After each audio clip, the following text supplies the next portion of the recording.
A very good evening. Sorry. A very good afternoon to you, ladies and gentlemen.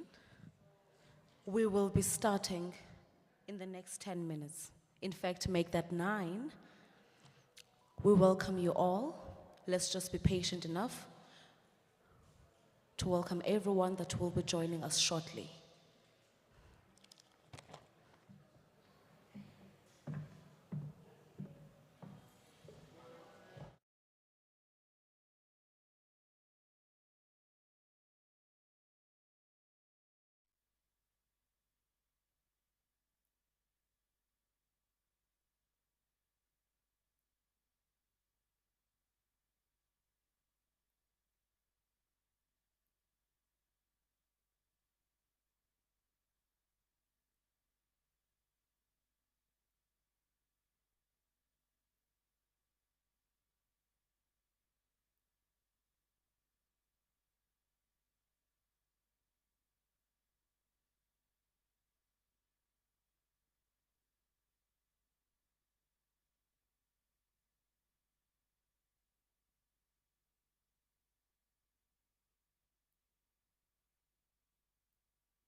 A very good afternoon to you, ladies and gentlemen.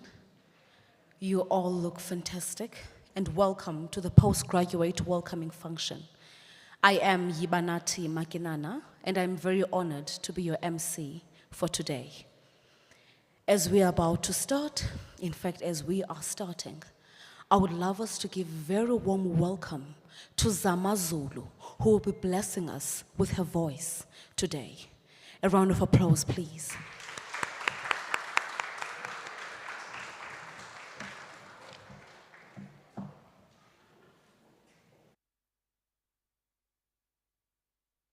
Again, and again. Zama is looking fantastic. Zama, the stage is yours.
on. If you found that beautiful, please give a round of applause. Thank you so much, Zama Zulu, for blessing us with such a sensational performance. Today is a beautiful day, and the theme on its own for this event is a beautiful theme. It simply states that you belong. It's very simple, but it has a very intentional meaning. It speaks to you as a postgraduate student. It simply says that you belong. You are a part of this institution. You belong to the University of Free State. You are a part of community, and you're not just a part, but you're very important. Ladies and gentlemen, I would like us now to welcome the Assistant Director of the Center for Graduate Support that was previously known as the Postgraduate School, Mr. Danila Vessels, who will be doing the welcoming. Order of the day, overview of the PGS, and introduction of guests. Danila, please welcome you on stage.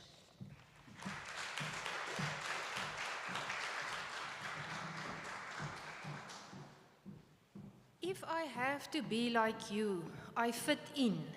But if I get to belong, and that is what the Center for Graduate Support wants to do, to be there for you to get to be you, to belong here to the postgraduate community at the University of the Free State, right here where you are.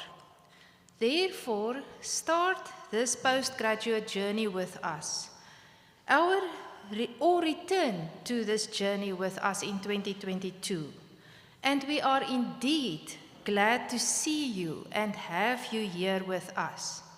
Let me start by welcoming the first-time postgraduate students and those who are returning today.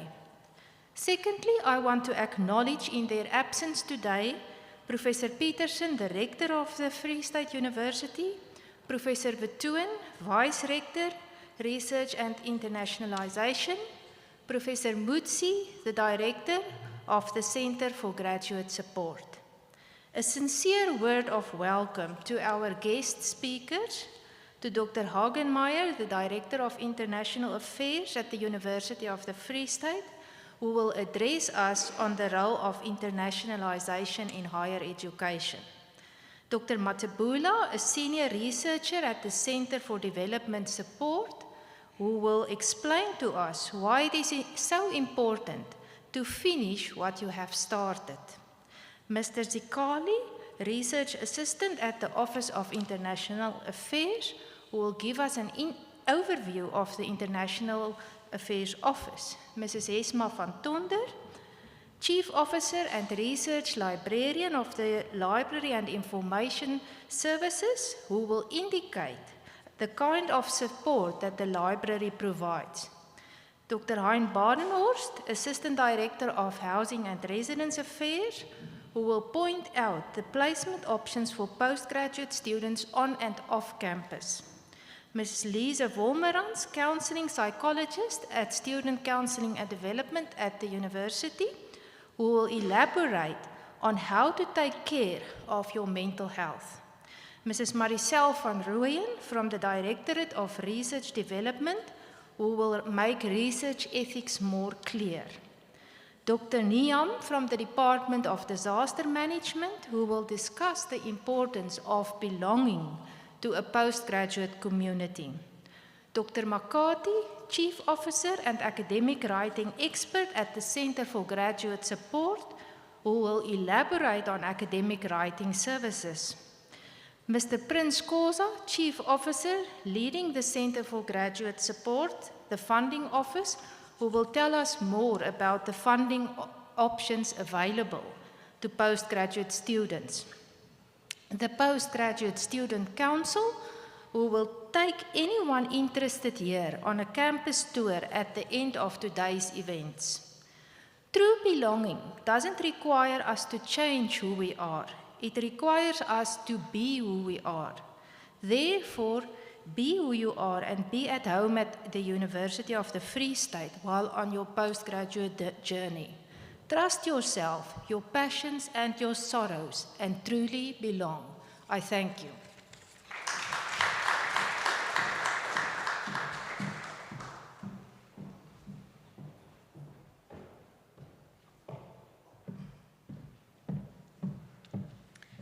Thank you so much, Mr. Nilo.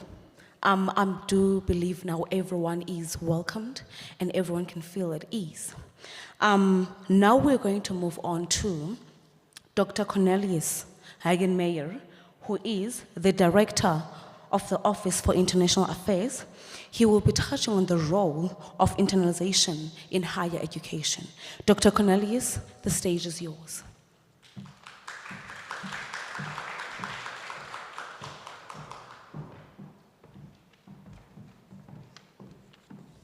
Thank you very much, Program Director, international postgraduate and all postgraduate students. First, before I share a little bit on internationalization, I want to welcome you wholeheartedly from the Office of International Affairs to the University of the Free State. Of course, the International Office is the home for international students, and our team will later be explaining what exactly the work is we are doing for international students. But students, this is not where it ends. We are also the home for all international students who are interested in engaging with other countries and cultures.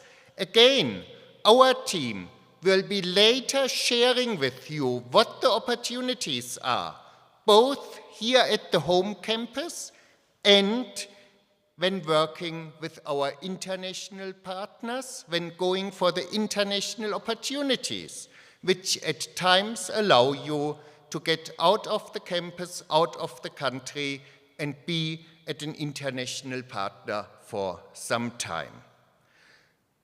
Colleagues and postgraduate students, many of you may so far be unfamiliar with the concept of internationalization. In a nutshell, it refers to the infusion of international and intercultural elements into all aspects of the university.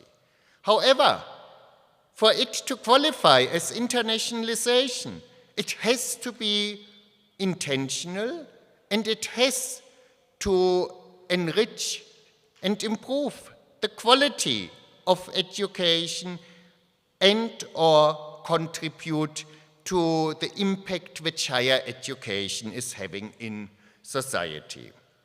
Now, this all sounds very abstract. So why is it that for you, as postgraduate students, it matters that the university is internationalized? Why is it that it matters that you yourself get involved in the internationalization process and make sure that you are having an international experience whilst studying with us? Students, first, we need to be aware that knowledge is universal, but that we also have very rich indigenous knowledge in our country and on our continent, which is worthwhile researching and sharing. Colleagues, students, it is important that when we look at research, we enrich it by studying it through paradigms from different contexts, that we don't limit ourselves just to our own local approaches. Same time, the international exposure and involvement is critical for you. We are living in an increasingly globalized world. And first, to be able to engage globally, you need to be used to it. Through the exposure, you develop your own intercultural competence. You get used to working with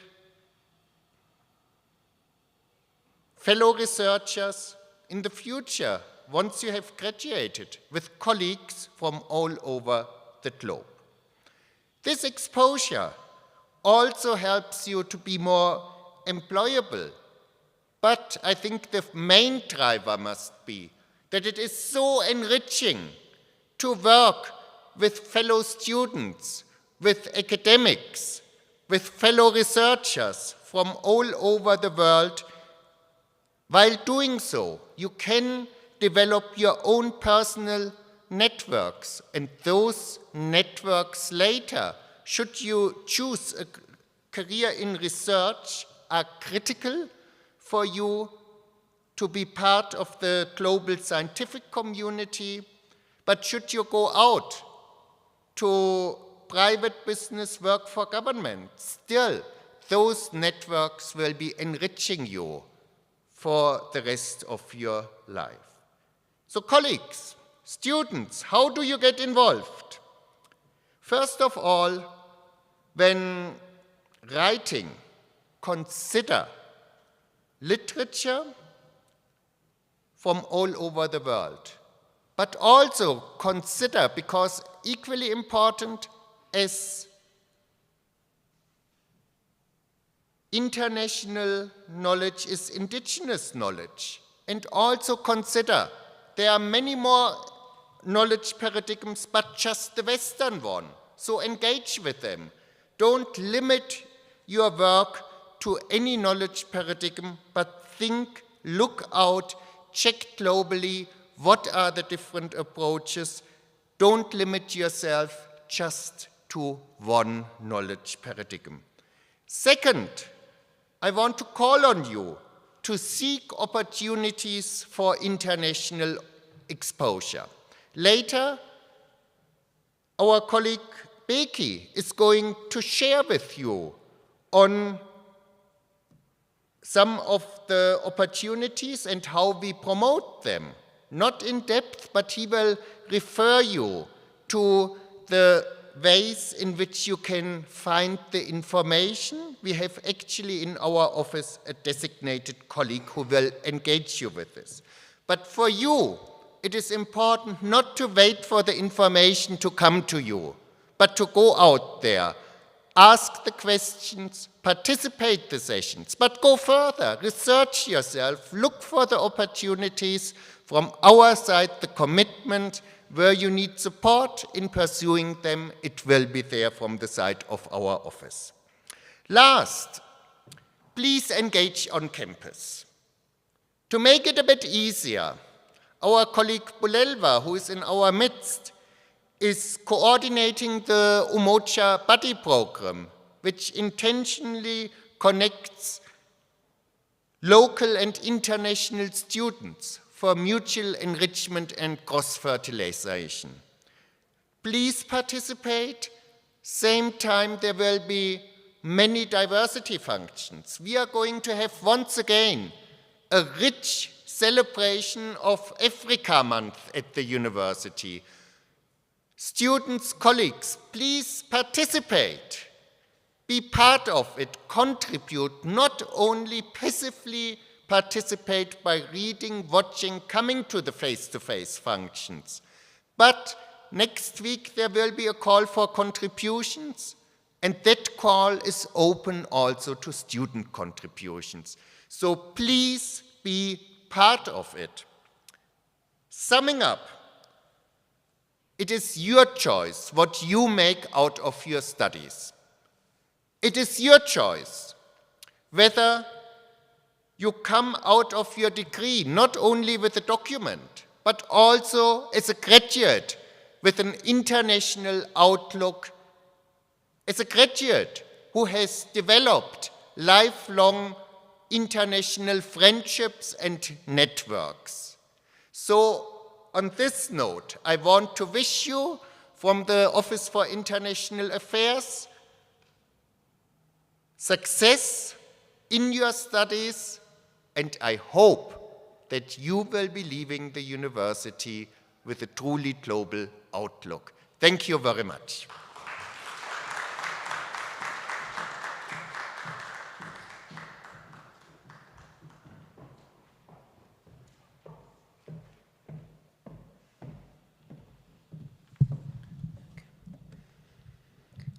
Dr. Cornelius, that was very fruitful and very informative. Thank you so much. Before we proceed, may we please acknowledge our SRC President, Mr. Luvuyo Jacobs. A round of applause, please. Can you also kindly show some appreciation to the Chairperson of the Postgraduate Student Council, Mr. Bunolo Ndlovu. Again, may we please show some appreciation to Ms. Alina Tsiebane, who heads the Community Outreach Portfolio within the Council. Thank you very much for that. Mr. Bunolo Ndlovu, would you please honor me on stage and say a few words?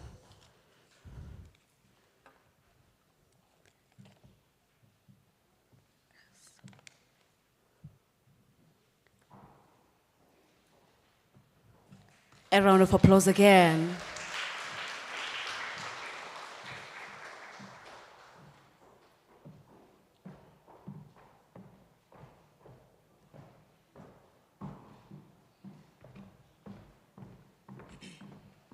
No, thank you, everybody. I'm so shocked because I wasn't here.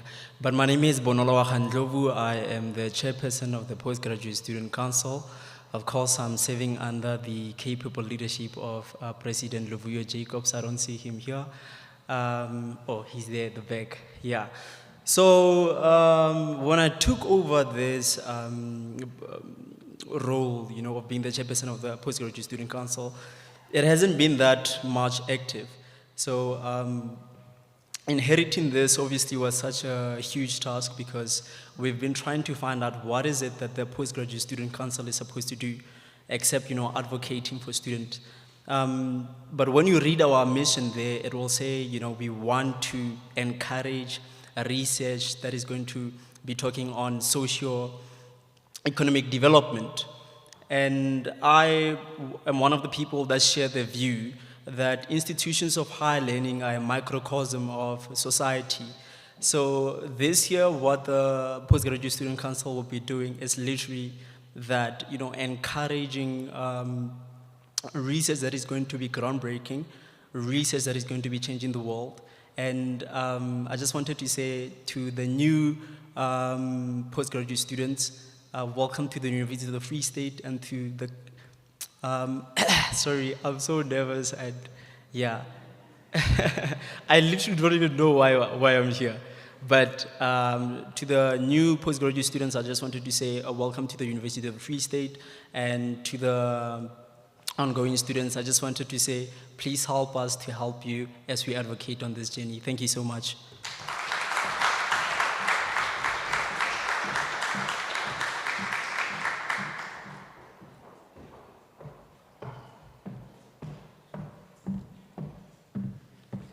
Thank you so much, Mr. Ndlovu. That was very beautiful. Now, can you please kindly give our undivided attention to the importance of finishing what you have started? A person who will be blessing us with this talk will be Dr. Mikateko Matebula, but before she joins me on stage, may you kindly please allow me to read her biography. Dr. Mikateko Matebula is a senior researcher at the Sachi Chair's Higher Education and Human Development Research Program, Center for Development Support in the University of Free State. Her work examines through a capabilities lens the relationship between processes of higher education, development, and human flourishing in South Africa, particularly for low-income and/or rural youth. Her current projects include a longitudinal study on the post-university life trajectories of rural youth. It is funded by the NRF 2021 to 2023, a scoping study of the educational trajectories of youth from informal settlements funded by the SRHE 2022, and research on universities as sustainable communities funded by the ESRC 2021 to 2022. She has published a monograph, articles in local and international journals, and book chapters in edited volumes. Her forthcoming book is co-authored by Prof. Melanie Walker, Prof. Monica McLean, and Dr. Patience Mukwambo, and is titled Low-Income Students, Human Development and Higher Education in South Africa, Opportunities, Obstacles, and Outcomes. Dr. Mikateko Matebula, please bless your presence on stage.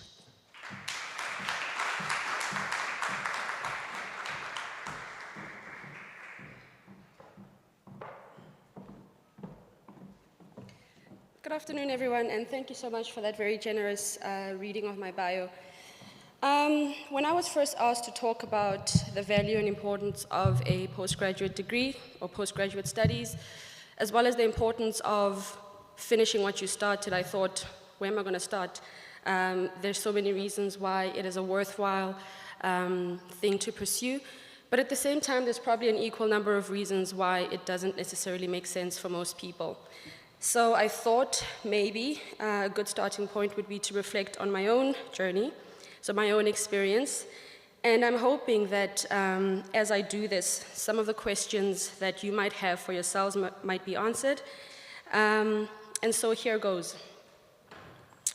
My postgraduate journey started in October 2009 when I enrolled in a master's degree at the University of Bremen in Germany.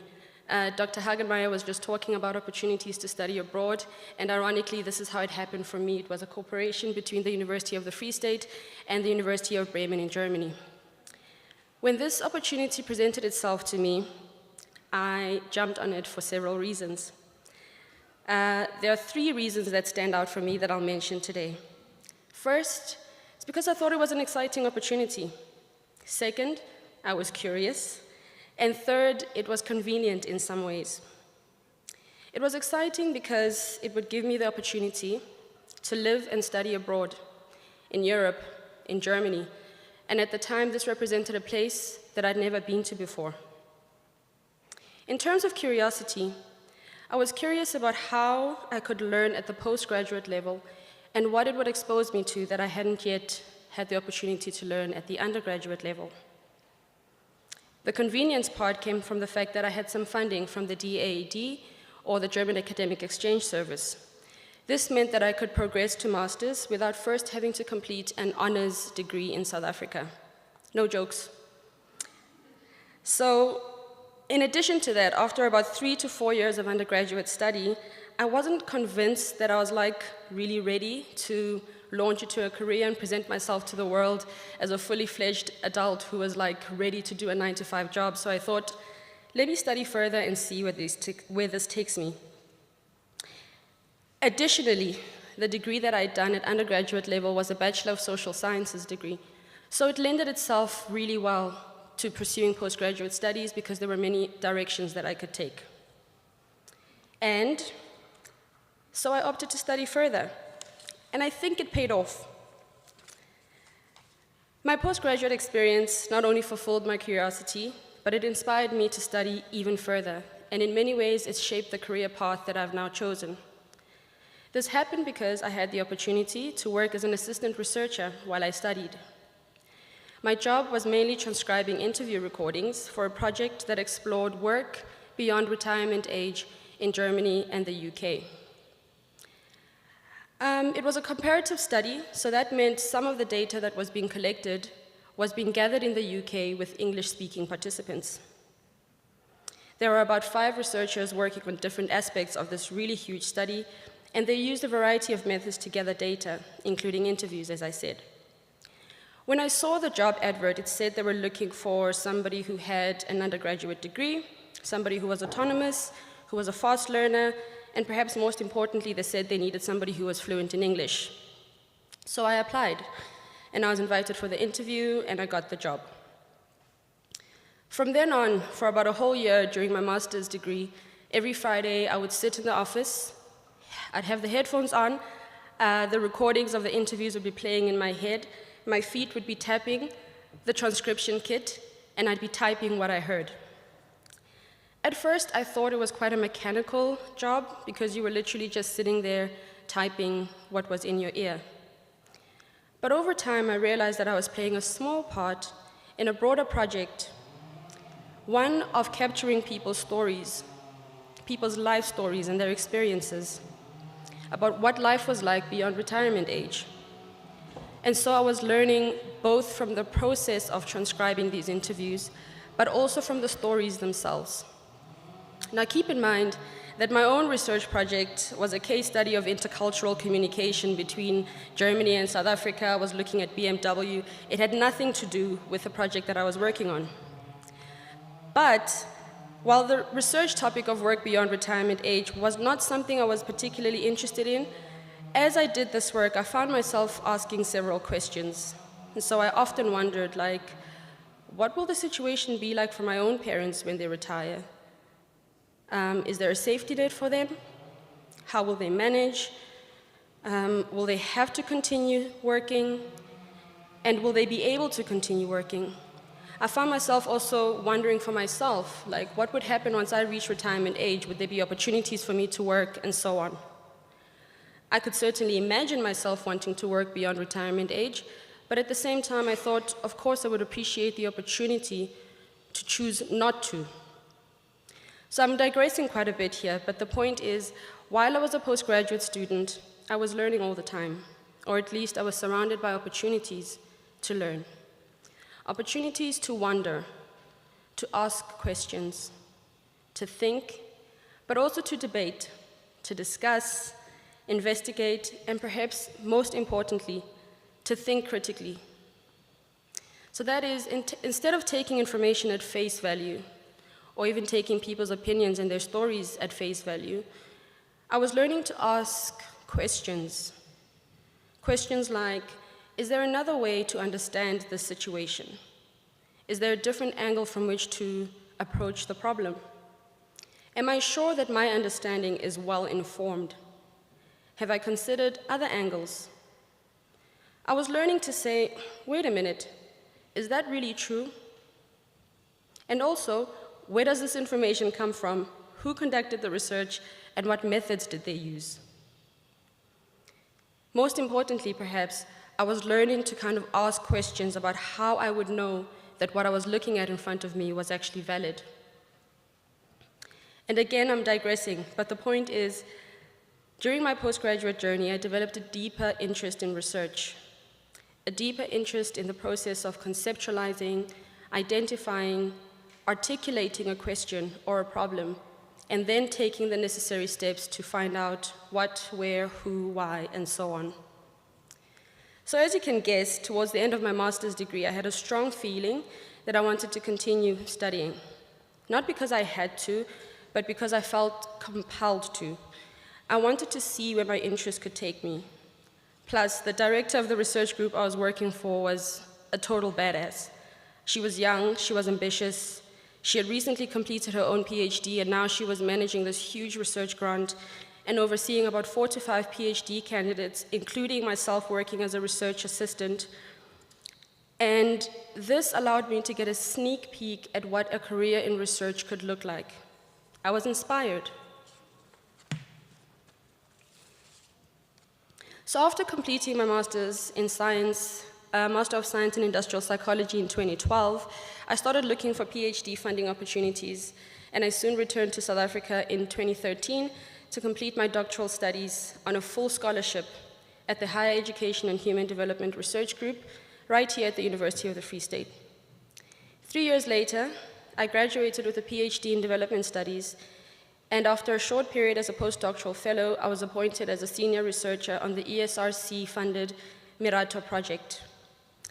In this project, over 5 years, I had the incredible privilege of working with distinguished scholars, both local and international, and the incredible opportunity to work with Professor Melanie Walker, who, as you all know, is an NRF A1 rated scholar and the Saatchi Chair in Higher Education and Human Development. I mean, my mind was blown, and it still is.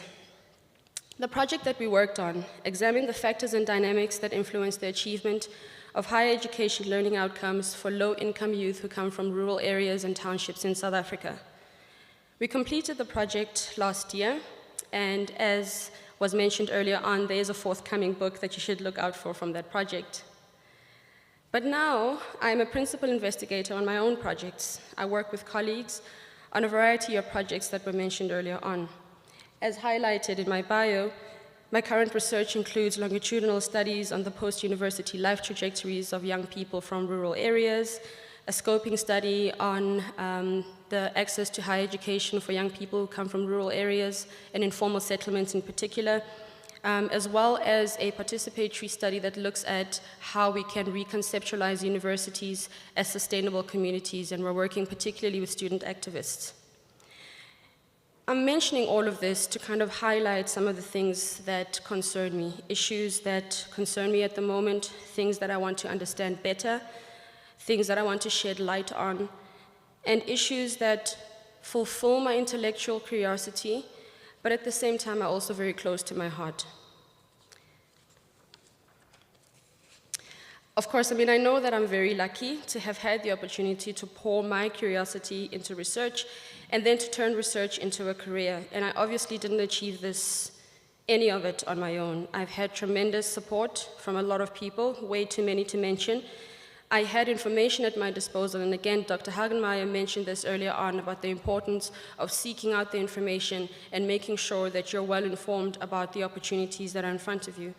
So I had a lot of information at my disposal, but of course, luck also played a huge role in where I am. So the reasons why I think it was worth it for me to pursue postgraduate studies is that doing so introduced me to a new world. New sources of information, new knowledge, new ways of thinking, new ways of engaging with people, and learning from them. I was introduced to new ways of approaching research, and so I also learned new skills. How to read better, not just to understand the content well enough to pass a test, but to gain a new sense of understanding and to be able to make connections between old ideas and new ones, to make connections between what I knew to be true and what I assumed was false. Overall, I learned to question more. And of course, I also developed things like presentation skills, which I hope is somewhat demonstrable today. And despite the fact that it was a very challenging process and at times extremely frustrating, I enjoyed it very much. Even the part where I had to live in Germany and learn how to speak German in order to be accepted into a master's program. So I know that the way that things have turned out for me is not how they will turn out for most people. It's not how it will turn out for most of you in this room today. And I don't think they should. This is because we come into the postgraduate journey from different places. And by that I mean we come from different situations with dissimilar intentions and needs, with diverse aspirations and different possibilities.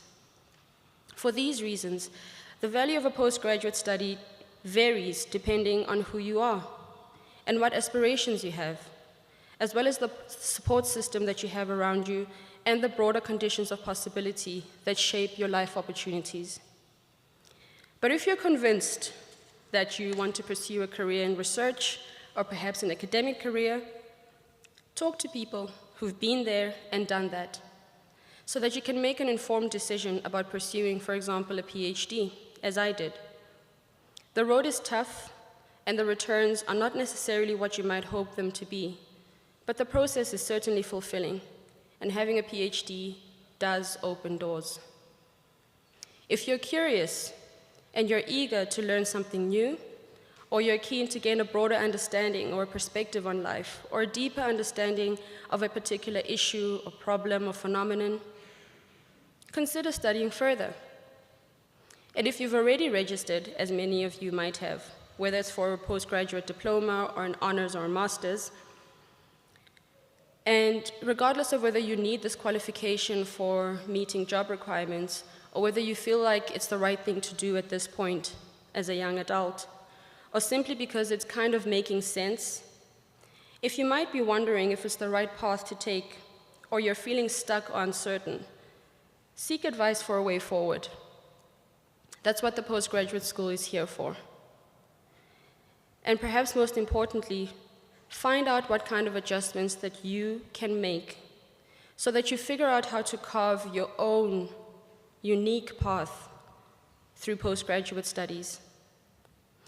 This is what's going to help you to kind of finish what you started. And it's extremely important, not only for your personal growth and development, but it's very rewarding.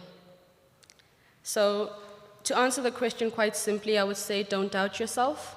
If you've started, keep going and finish it because it's worth it. Thank you.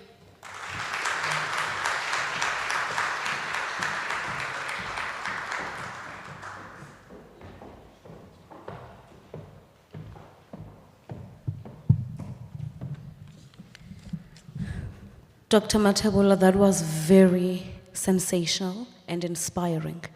I'm also taking notes as an undergrad. Maybe I shouldn't go to the career field as yet. I should just go to postgrad because this is quite exciting, I do believe. But Dr. Matebola, we would like to appreciate you with some gifts.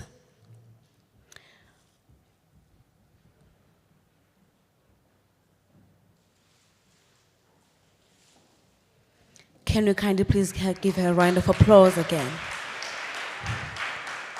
Thank you so, so much for your input. We truly appreciate it. And now moving on to the next item, from the International Office, we are going to welcome Mr. Begumusa Zikali from the International Office that will be presenting on the offerings offered by the Office of International Affairs. Mr. Begumusa, the stage is yours.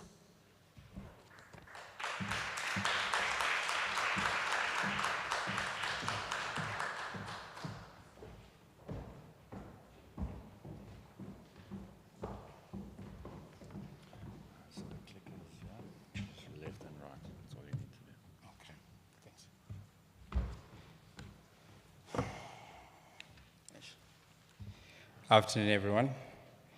I'd like to welcome you all, and I'm quite nervous because, hey, Dr. Matebola, she just took everything. Okay, so today I'm going to speak about the overall overview of the Office of International Affairs. I'll try to be as brief as possible. Actually, my intention is to be as brief as possible. So we'll start with, just a second. Is it working? Okay. All right, we'll start with the first slide where I'd like to say this. Internationalization is an important component to our institution where the UFS provides an excellent experience to both international and local students through our dedicated support that is provided by the OIA, which serves as the first port of call for all international students at the institution.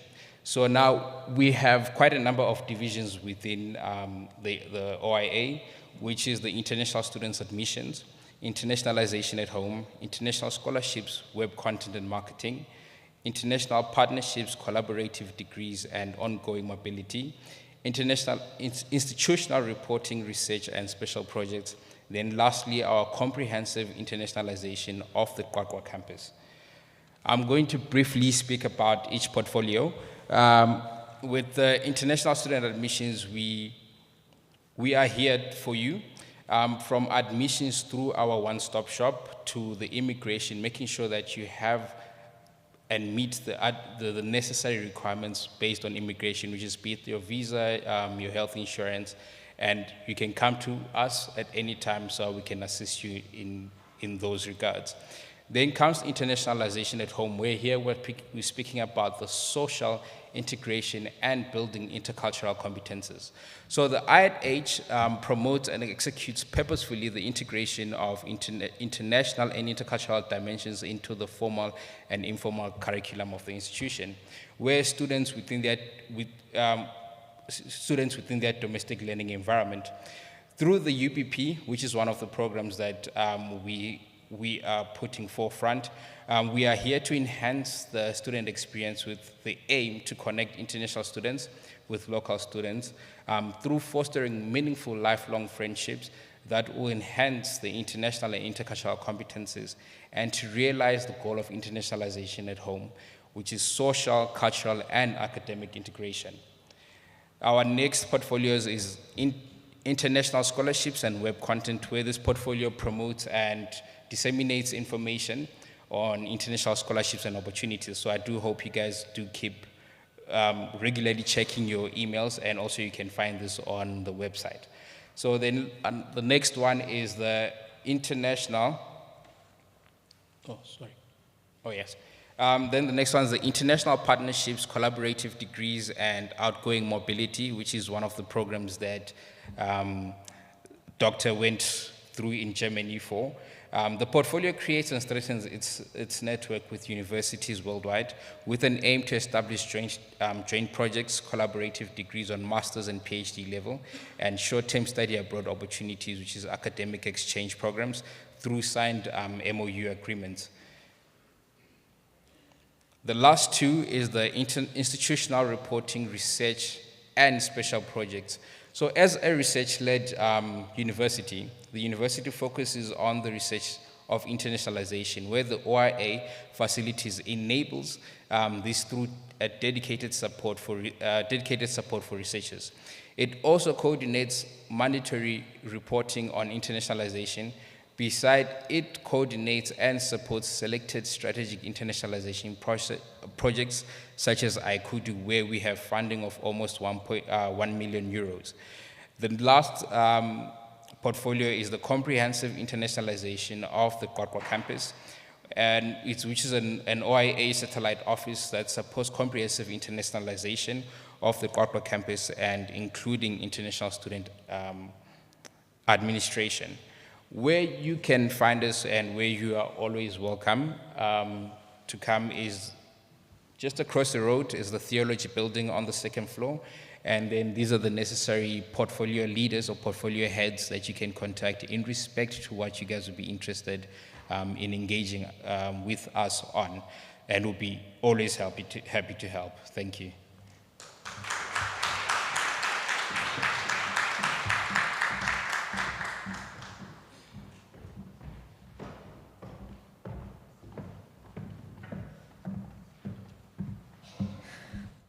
Thank you so much, Mr. Pegumusa. I would like to quickly announce that right after the program, may you please go to the different stalls at the back to interact with the departments. There will definitely be goodies there. So right after the program, may you please be informed to do that. Now, we will be moving on to, I'm not sure about the title, but let me just say, Mr. Hesma van Donder, who will be touching on supporting offered by library services. Mr. Hesman van Donder, the stage is yours. Miss, I'm so sorry. I am genuinely so sorry. Miss Hesman van Donder, the stage is yours.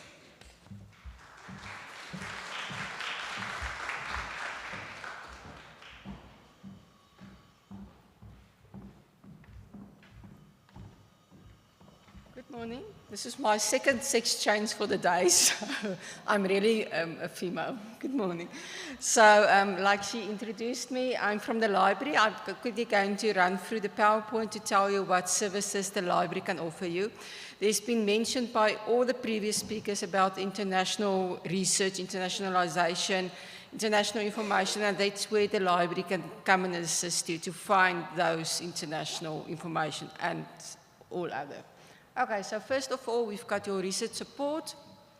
So we as the library can help you from the start till the finish of your research by helping you determine a research topic, finding the information, getting the outputs there, finding research data, all those things, we're there to assist you. Then the postgraduate research unit, if you don't know about the research unit yet, this is the most beautiful place in the library. You see the services that we offer there, it's on level 6 in the Sasol library. And then the very last slide, it's true, we give you access to cold water, to hot water. You just have to bring your own coffee and your own cup to make yourself some coffee tea. We offer you a fridge services, and we also offer you a microwave. So yes, you can eat and drink in the library on level 6. Okay, because we know you're sitting there all day studying, doing research, you're more than welcome. And all the other services as well. Then the Digital Scholarship Center, that's on level 4 in the library. It's a new center. We'll help you with everything digital that you might need. Getting your data uploaded or getting other data, your academic presence, everything you can see there. You're more than welcome to go and visit them. They can help you with visualization of your data, anything that you think is necessary. Then we also offer training by the library in the various use of the various databases, the bibliometrics, altmetrics. If you don't know what that is, please come to us. We will tell you what is bibliometrics, especially if you're a master's or PhD student. It gets very important to be out there to know that people know about you. Referencing Fidelio, that's a very nice tool, which we'll tell you about if you just ask us, etc. Then the loan period for postgraduate students, if you are staying in Bloemfontein, you're allowed 15 books for a month. If you're not from Bloemfontein, you can borrow 20 books for 6 weeks. Books can be renewed as well. And then e-books, please note, it's not the library that says you can only borrow the book for an hour or download 5 pages. It's publisher dependent. Then interlibrary loans, should we do not have access to a book or a journal article, interlibrary loans are there to assist you. They then get the book or the article from another library for you for free. A book you can then just use and it's been sent back. Obviously an article it's digital and it's, well, obviously you to download and keep. And letter of introduction, this only applies to master's and doctoral students. If you want to visit another university in South Africa's library, you just contact us. We will give you a form to complete and then give you a letter of introduction saying, you're a student of this university, please allow the student into another university in South Africa's library. Okay, unfortunately, it's only for master's and doctoral students, not for honor students. When you're done with your thesis or dissertations, again, master's and doctorates, you have to upload your thesis or dissertation onto our institutional repository. You can just visit that website. Everything is there for you, how to do it. And if you need assistance, obviously you come to us and we will gladly assist you. Library hours from 8 till 10 during the term. During exams, we are open 24/7, Saturdays 9 to 1. And then your 2 research librarians who's most probably met us outside. It's me and Mrs. Carmen now who's assisting you. So please come visit us, email us, contact us if you need anything. Also, if you want to know more about the Digital Scholarship Center, Mrs. Skoutema van Wyk is outside at our store. Please pay the store a visit. Thank you very much.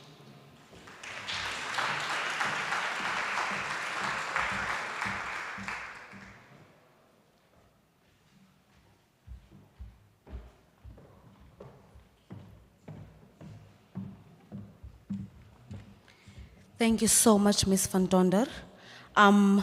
That was very beautiful and very informative. I do hope now the library services are very much clear to everyone.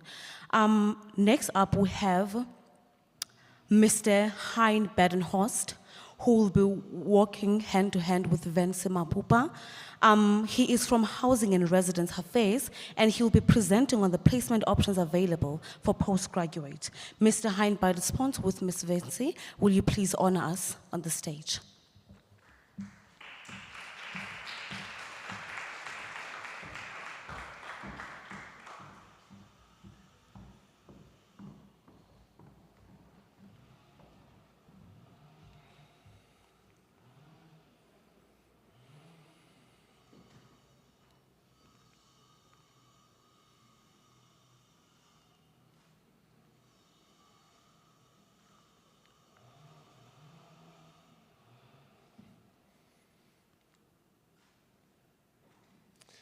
Thank you for that welcoming and introduction. You know, housing is often part of the process. Sometimes at the end, when you are knowing that you will come to university, sometimes you start already from the onset of your process to, if you're coming from outside South Africa, as part of your planning, where will I stay when I'm coming to campus and I will research during those 3-year period, what will be my home? Now, Housing and Residence Affairs provide a support service although we are no longer in the support service section on campus, we are reporting to the Executive Dean, Mr. Themba Hlashu, in Student Affairs, and we provide the following services to our students. Amongst others, the Accommodation Administration side that's really focusing on making accommodation options available to students, not only on undergraduate level, but specifically also to our students on postgraduate level. We have a conference section, we have the hospitality at coffee section looking after dining, catering, as well as postgraduate and visitor accommodation.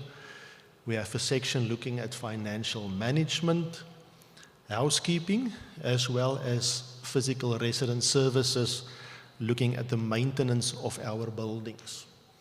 Now, just to give you an indication of, or some context on the scope of our work, is that currently, across the 3 campuses, we are providing accommodation to 6,700 students.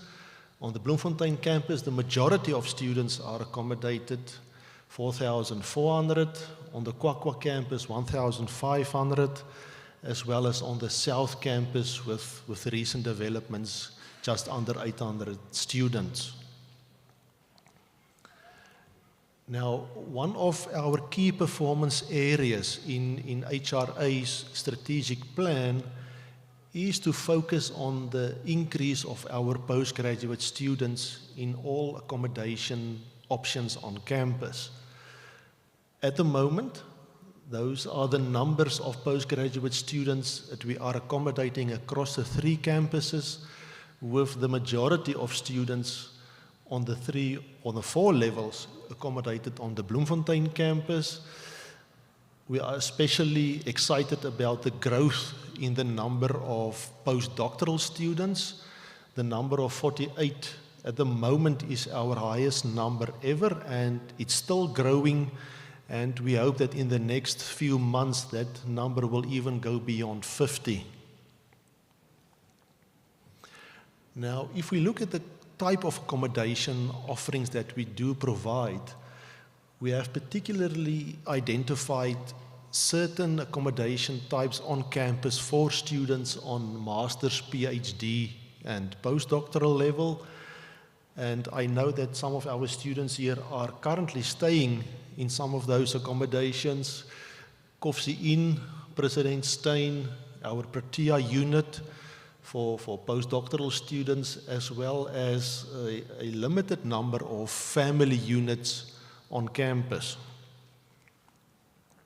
Now, if I can just touch for a moment on Koffsie Inn, there are 3 types of accommodation that we provide in Koffsie Inn. On ground floor level, we have our 1-bedroom apartments, which is really specifically aimed and occupied by postdoctoral students, in some cases married couples. Then we have a single room option where a student would share a bathroom with one other student. And then on the second floor we have single room facilities where you have a single room but you share the bathroom, kitchen and the lounge facility with other students on master's, PhD and postdoctoral level. Just a note also is that we have, as part of Koffsie Inn, the hotel, providing short stay accommodation to visiting scholars, lecturers, as well as other visitors. And this accommodation option may include breakfast if so desired. And then we also have on our Kwakwa campus a guest accommodation facility, a bed and breakfast for visitors to that campus. Then our President Steyn residence, that is a residence that is much older on campus. It's over 100 years old, and it's been known to accommodate for a long period of time students on master's, PhD and postdoctoral level. There are different room types within President Steyn. All of these rooms are en suite, in other words that they have their own bathroom as well as a kitchenette and a study area. There you can note the different prices per month. We also have sharing rooms in Presidentstein, and although this is not for postgraduate students, we have a standing arrangement with our health sciences faculty to assist with accommodation for final year students. And then also we have several rooms within this residence specifically equipped to accommodate students with disabilities, and in this case specifically for wheelchair-bound students. There I just want to share with you an image or two of Koffsie Inn on your left-hand side and Presidentstein on the right-hand side, but to many of us this will be a familiar image. Then Protea, I've mentioned, it is for postdoctoral students. There are 7 rooms in this unit, equipped with a kitchen as well as laundry facilities, and there is the monthly rent for the specific accommodation option.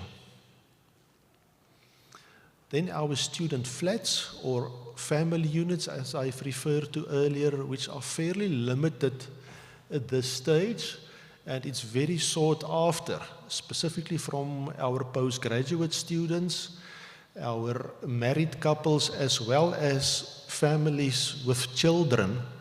And we have currently a waiting list of 2 years plus at least for postdoctoral families who are looking for accommodation on campus. We have 2 options there, 1 bedroom and 2 bedroom units. There you have the monthly rent, and we need to acknowledge at this stage that it's a rental contract on a 1-year basis, possibly to extend that depending on your performance and your progress, as well as the feedback that we will get from either the supervisor or the postgraduate school. Then we do have other accommodation options for our students on honors level, as well as students on postgraduate and postgraduate diploma level and certificate level. Now, mostly these accommodation options are in senior residences, a number of annexes, a senior corridor also, as we refer to it. A limited number of single room options are available, and there you would get an idea of what the monthly rent would be for the different room types in senior residences.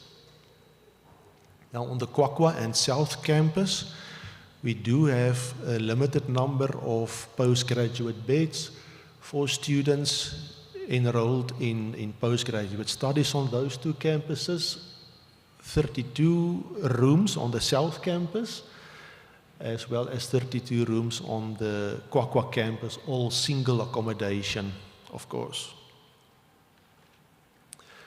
Now, off campus, at the moment, it's actually a difficult process for us, as we do not have specifically earmarked accommodation for students on postgraduate level off campus. We do have the process of accreditation, which we use to establish a network of service providers who can qualify to provide accommodation in accordance to the national set of norms and standards. As I've mentioned, it's mostly for our students on postgraduate level. Currently, there are unfortunately no dedicated accommodation setting outside for postgraduate students, including on higher level postgraduate students. So at this stage, students would reach out in their personal capacity if they don't manage to get accommodation on campus, to also consult with HRA's Office for Off-Campus Accommodation to assist in searching for accommodation outside the university. Now, we cannot be prescriptive to ask for beds specifically to be reserved for postgraduate accommodation, and therefore it is at the moment through our Office for Off-Campus Accommodation as a referral service where we will try to assist to link you up with a service provider outside campus. Just a note on future developments in this regard is that we do hope that we can, with necessary funding, increase the level and the number of beds for postgraduate accommodation, especially focusing on senior residences, as well as a dedicated postgraduate village consisting of a number of units for students on higher level postgraduate studies, married couples, as well as families. It is important for us to keep a healthy relationship with the Center for Graduate Support, as it is a support in rendering towards students busy with research on campus, and through accommodation we would like to continue the support to provide accommodation to our visiting researchers. And therefore we would like to keep on strengthening our relationship and build on in future engagements in order to render that necessary support. Thank you, colleagues. Thank you.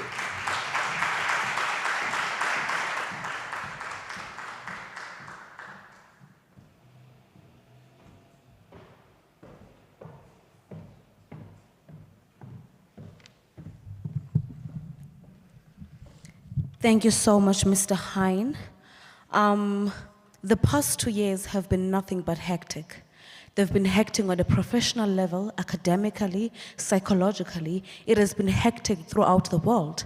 But now I want us to give a very warm welcome to our next speaker, who will be talking about taking care of our mental health.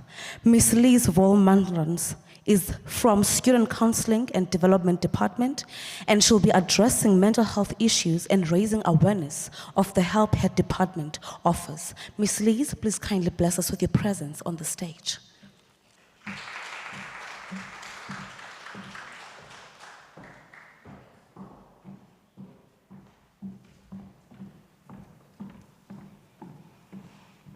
Good afternoon, and thank you so much for that warm welcome.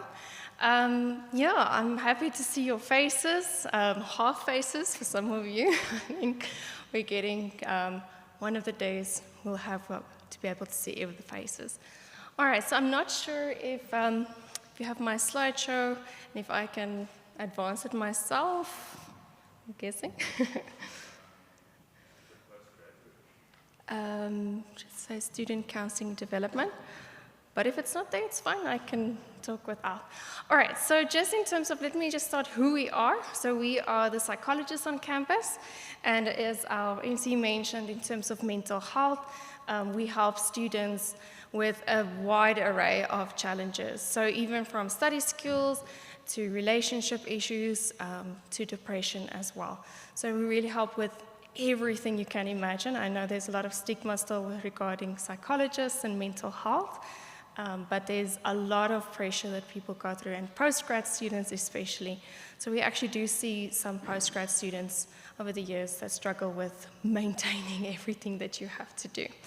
All right, so let me just then give you the brief overview, and if you have any questions, you're welcome to ask. Where we're situated is you literally just walk down this way, so you're going to Kalihiman, you pass Kalihiman, you'll see that there are basketball courts, Kofse Health Building, the medical doctors are at the bottom. Up the stairs, you'll find us. Okay. So most importantly, all our services are free. You will never pay for any of our services. So we help students with individual sessions. We have workshops. We have developmental programs. We can help with career counseling. I don't know if you guys would still want to do career counseling, but maybe if you're unsure if you're in the right direction. And then just in terms of how to book an appointment, you're welcome to come and visit us physically. Or you can phone us or send us an email, and we will book an appointment as soon as possible. So in terms of what we deal with, as I said, everything related to mental health. I think probably the most common one is just stress management. So how do you manage the pressures of being at university, and maybe a lot of you are also working part-time. So those are things that we can actually help you with managing. A lot of students actually struggle with depressive symptoms, so those are things that we will also make sure we can refer you to the right place, get you the right help and support. Once-off workshops are also available online, so we've got pre-recorded workshops, so maybe you want to learn a little bit more about coping with stress, but you don't have the time to come in for a session or workshop. You can actually just access it on our Blackboard page or our website. They're pre-recorded. We also have developmental programs, so they run over a period of weeks where we build on the previous week. And so we've got, for example, rational emotive behavioral therapy, which just in layman's terms is how do we manage those thoughts that are maybe very judgmental, critical, pressurized? What do we do with them? So we can give you a lot of resources in person, but we've actually established via COVID a lot of online resources as well for students. So we've got over 40 mental health articles that's on our Blackboard page and our website, as well as so like videos, podcasts as well. So everything that you would need is available online as well, 24/7 for you. Yeah, and then just in case you're not sure, we've got offices at Bloomfontaine campus, Kwakwa campus, as well as South campus. So we've got resources across the board, but we work very well together in terms of referring students. If we cannot help, then we refer to other offices as well. All right, so now you had to listen to me and not see my presentation, so I hope I was not too boring. But if there's any questions, I'm still going to hang around till about 2 o'clock if possible. If there's anything specific you want to ask regarding seeing a psychologist, big thing, confidential. We will never ever share anything that you share with us because a lot of people are worried about that.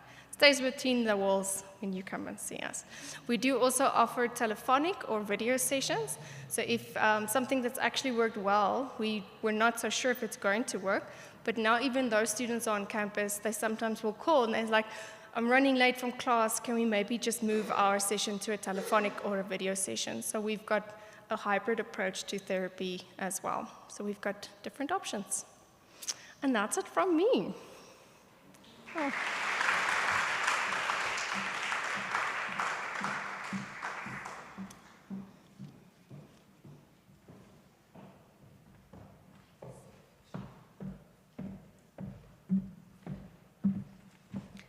Thank you so much, Ms. Lees. That was very informative, and thank you so much for that information. It is so comforting to know that there are institutions or facilities within this university that will help us with our mental health, because it has really taken a huge toll on us due to COVID-19. As I have mentioned in this past few years, it has not been easy. But now we are going to move on to Ms. Marichelle van Rooyen. She will be talking about ethical clearance and research ethics. Ms. Marichelle, the stage is yours.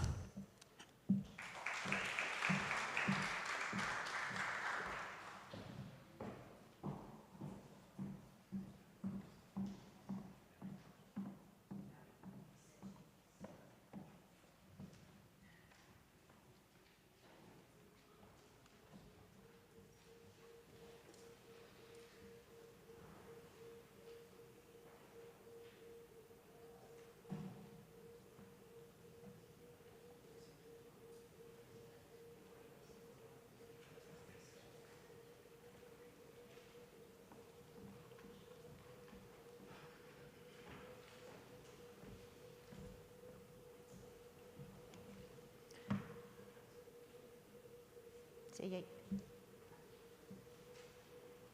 wys dit na hom toe, né? Waar toe?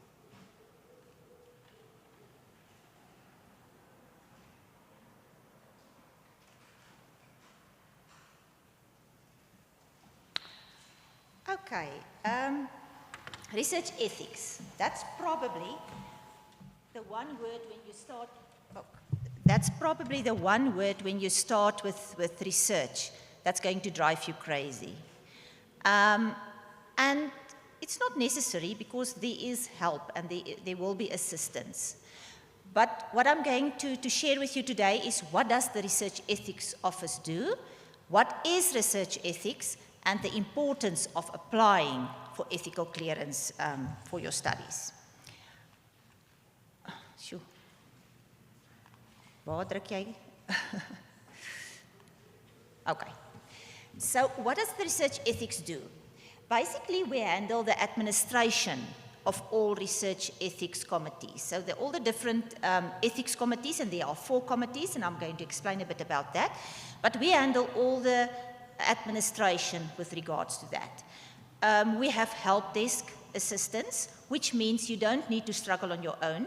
You can come and we will assist you with your application, explain to you the whole process, and assist you with everything to ensure that you get the ethical clearance to proceed with your research.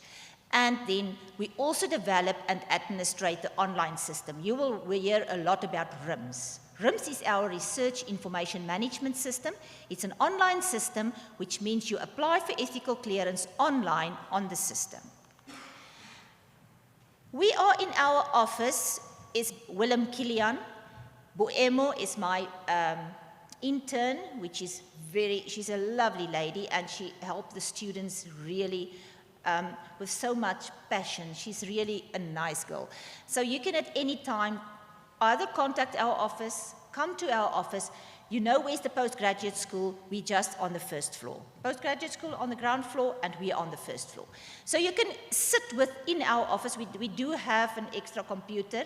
So you can sit there, and we will assist you with the process, with the online process to apply for ethical clearance. Amanda Smith is handling all the administration. So when you want to know, when you have applied and you want to know how far is this in the process, Amanda will be the lady that can assist. Well, anyone will be available, but she handled all the administration. Mpo is my other colleague. The system is not only catering for ethics, it's also catering for other things like funding and agreements, research agreements. So Mpo is assisting me with that. And then I'm Maricel, and I develop the system basically, and I'm also an ethicist, so I also assist with any ethical issues. All right, so what is research ethics? Research ethics govern the standards of conduct for scientific research, meaning when you do research, there are certain things that you need to keep in mind before you start with your research or before you have access to research participants or certain things that you need to do in the correct way. If you don't do that in the correct way, it can have a lot of implications. It's also important to adhere to ethical principles. There are certain ethical principles which is not, we've got our national principles, but there are also the international principles. So you need to adhere to these principles when you do research. And that is in order to protect the dignity, the rights, and the welfare of your research participants. And it doesn't matter if your research participants are animals or humans, or if you're working in the environment, there are certain principles that you need to adhere to. And that is the task of the ethics office, of the ethics committee, to ensure when people do research that they do it in a correct and in an ethical way. Okay, so the importance of ethical practice in research. Ethics are integral to the conduct of research. When you design your project, when you collect the data for your research, and the publication and communication of findings and recommendations. Normally, people think they can get away with things. And then when they publish their research, I promise you there can be a lot of consequences if you didn't apply to the ethical rules that was set for the specific project. So from the start, because you apply for ethical clearance before you even start with your research, you cannot apply for ethical clearance afterwards. You need to have ethical clearance before you start with any data collection. So from the start, through the data collection process, and even when you publish, you need to keep in mind these ethical principles and the things that was set specifically for your research project. So research ethics, to be ethical, all research on animals and human participants, as well as the environment, must be scientifically sound. Way back, people did a lot of research that was quite unethical, and they probably got away with it. In these days, I can promise you, you can't get away with unethical practice in research. It will somehow have a lot of influence, influence on your research. And I'm going to share a case study with you because I like case studies, because that I can give you all these stories, but when you see what happens in practice, you understand what I mean. An ethics committee must review the ethical and scientific rigor of all research projects prior to commencement. Remember what I said? You cannot apply for ethical clearance afterwards. You need ethical clearance before you even start with your research or with your data collection. Okay.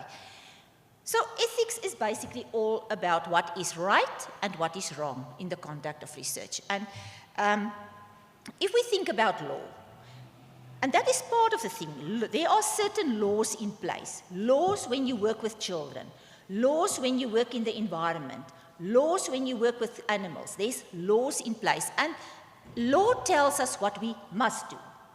We can't do anything else. The law tells us what we must do. If we think about morality, morality tells us what we should do. We all know sometimes we do things that we not really should do. I can steal something, but I know I should not do that. I can do certain things in my ethics project, but I know I should not do that because that's morality. That's my inner morals. Ethics is the well-founded standards of right and wrong. There are specific principles in ethics which tells you what is right and what is wrong. And integrity is adherence to the strong moral and ethical principles and values. As I say, when you do research, you can think, doesn't matter, I'm going to do this or I'm not going to do it the way the ethics committee want me to do it. But that is integrity, adherence to strong moral and ethical principles. A researcher, and you are now all researchers, a researcher needs to, all of this. You need to obey the law, you need this morality that tells you what you should do, you need ethics that tells you what is right and what is wrong, and you need integrity to ensure that you do it in the correct way. Okay, so the importance of applying for ethical clearance. I've already told you that ethical clearance is required for any research project. So you cannot think, I'm going to do a project, but I'm not going to apply for ethical clearance. Unfortunately, that's not the case. You need to apply for ethical clearance before you start with anything. So collecting data or to use within your research need ethical approval, as I've already said, prior to the commencement of the study. And ethical approval is even required, even if you're not going to use human participants or animals, but you're only going to do a desktop study. Even then, you need ethical clearance. And the reason why?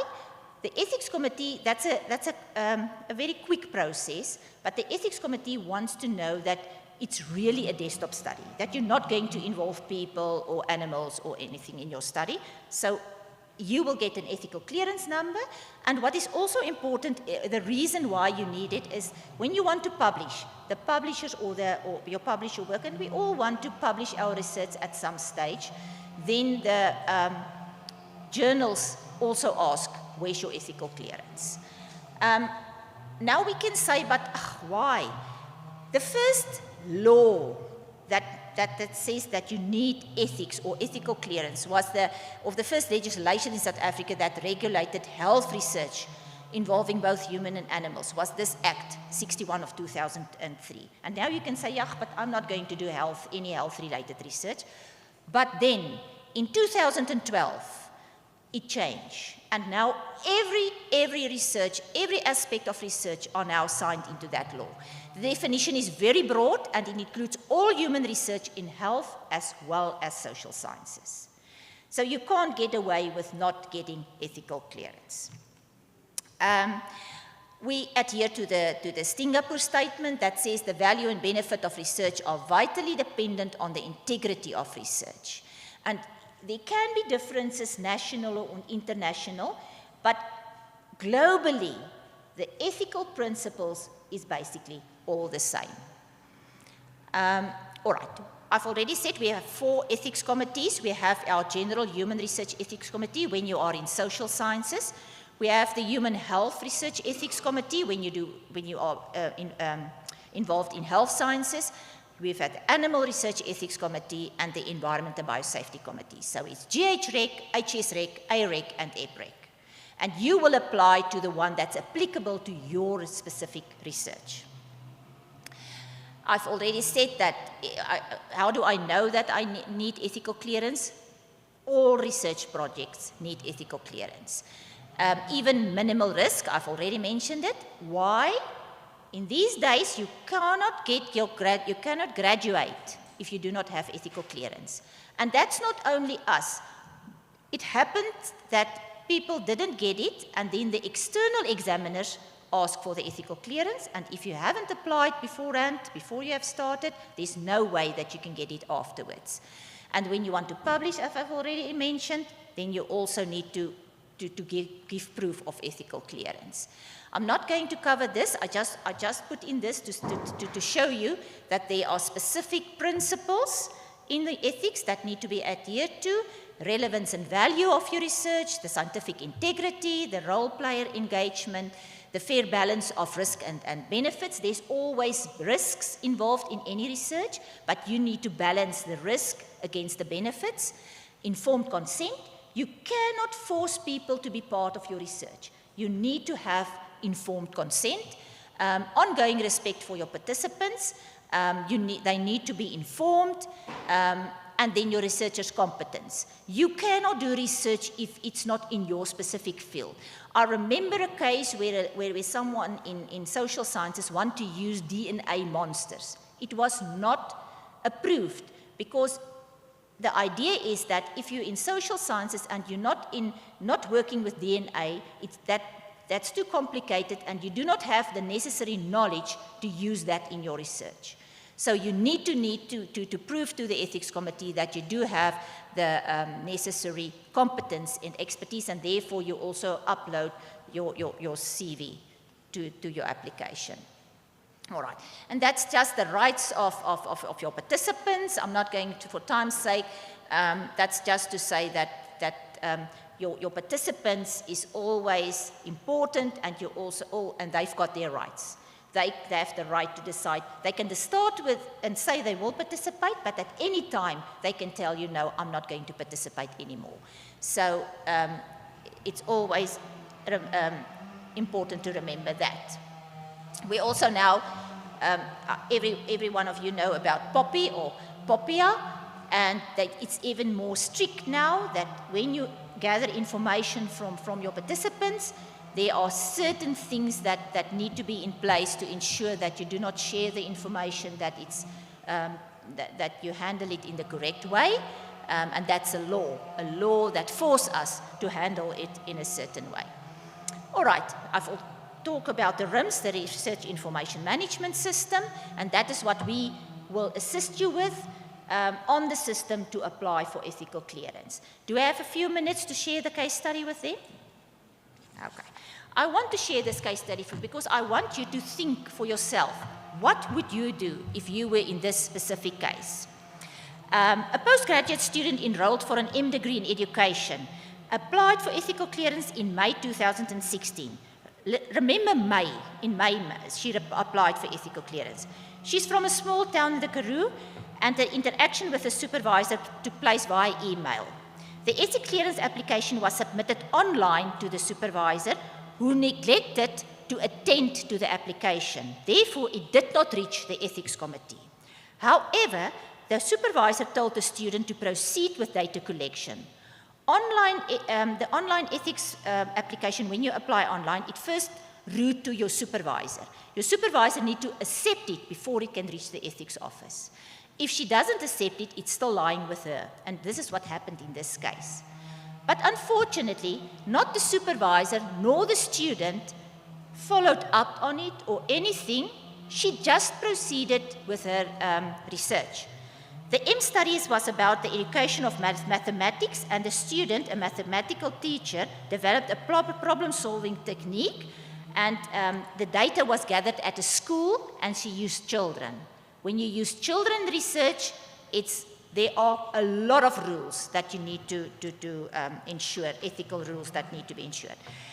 So the student submitted 3 chapters of the thesis to the supervisor in September. Remember, she applied in May.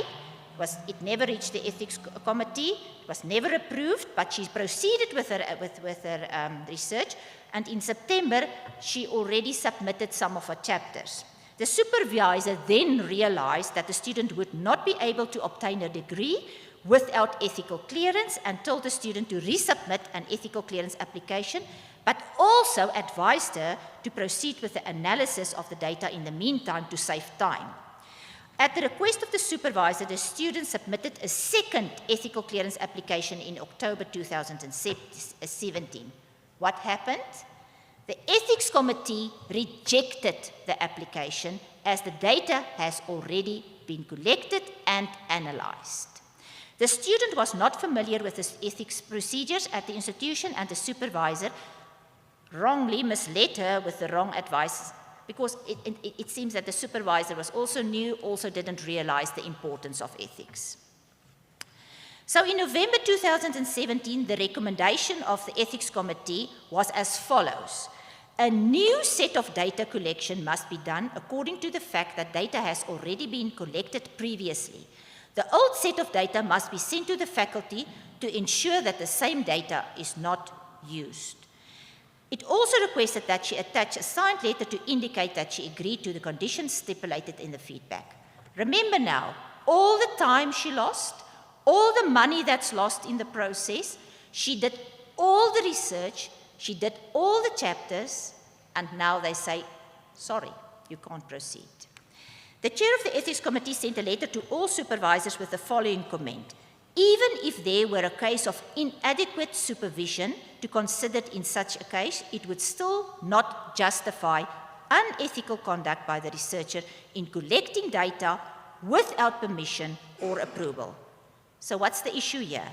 The student feels that the supervisor misled her and that she lost a lot of time and money in the process. But yeah, we can say, all right, it's all the supervisor's fault, but I can promise you it's not. Not all. Yes, the supervisor had a lot was wrong in this case, but you, every one of you that's sitting here is now a researcher. You take responsibility for your research and for yourself. On the system, it's very easy to follow up what happened with your application. If you see that your application is now 2 weeks with your supervisor, you contact us or you contact the supervisor and say, please, what's the problem? So follow up on your application. You can do it yourself on the system. If you're not familiar with the system, we are there to assist you all the way to ensure that this thing is not stuck with a person, that it goes through all the processes to the ethics committee, that the ethics committee can review it. Sometimes the ethics committee send it back to you to do some revisions.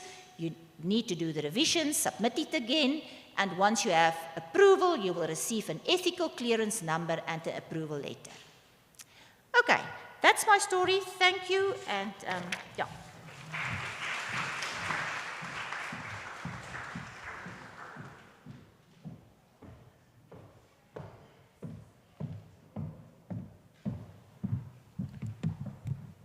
Thank you so much, Ms. Marichal. Thank you for informing us about ethics. I hope every researcher in here took that information into consideration. Now we are going to relax, sit back, and enjoy a short performance. But before I call Dylan into the stage, kindly please follow us on our social media pages. You use the hashtag Postgraduate Welcoming 2022. If you're going to use Instagram, it's at UFSPGS. If you're going to use Facebook, it's Postgraduate School UFS. Ladies and gentlemen, let us please give our undivided attention to Dylan, who will be doing a short performance for us. Dylan, on the stage, please.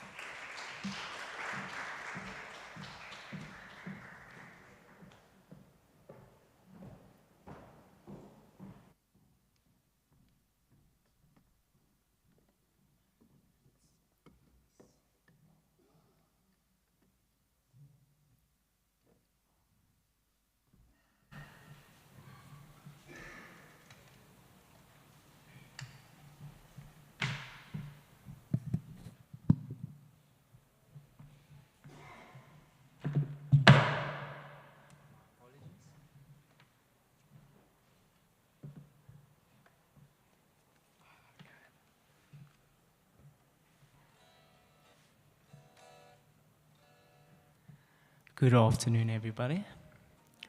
I'm not sure if anybody would know this much. I was also invited to this event, but I didn't know I'd be standing on the stage as well.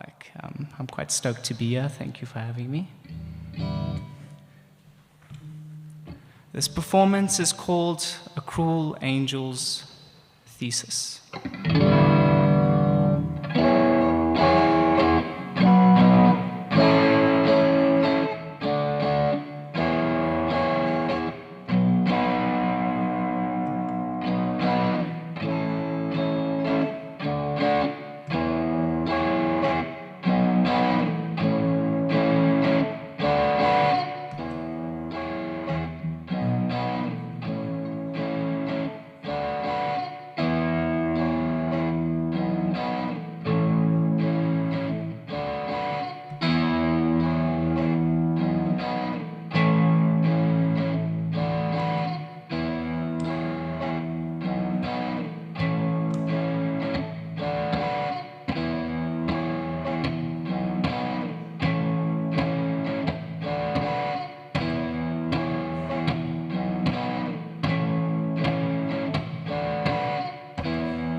Like an angel with cruel and merciless intent, go forth and you'll become a legend.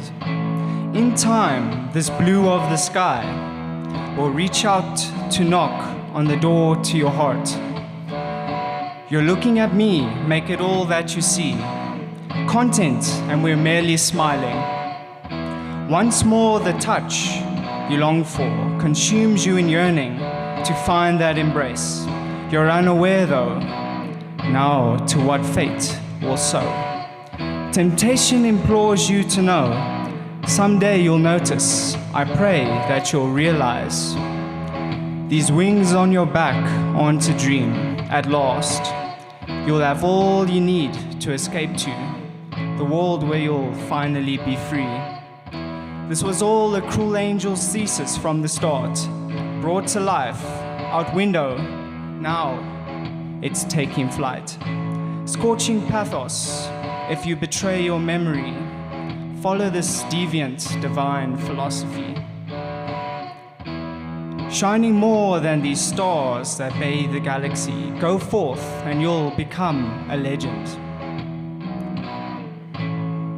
With grace and in my embrace, you fall deep into sleep, so tempted to say, in the morning that falls, you alone will be called by message from the realm of dreams. Moonlight reflects in your sight, the night that surrounds you invites radiance. And it's all in goodwill, but if time could stand still, at this moment, I'd freeze. If there is meaning in two people meeting, then maybe we're doing this right. Within this trial, that might be the Bible, the way that we'll both reach the light. This was all a cruel angel's thesis from the start. It is time for the sorrow in us to arise. You held tightly to all that is left intangible. Stuck between both reality and a dream, you outshine any mortal who has walked the earth. Go forth and become a legend. People who weave love, create without knowing, and carve a path throughout history. Though I'll take a stand, I'm still only human. The God you need cannot be me. This was all a cruel angel's thesis from the start, brought to life out window, now it's taking flight. Scorching pathos, if you betray your memory, follow this deviant divine philosophy. Shining more than the stars that bathe the galaxy, go forth and become a legend.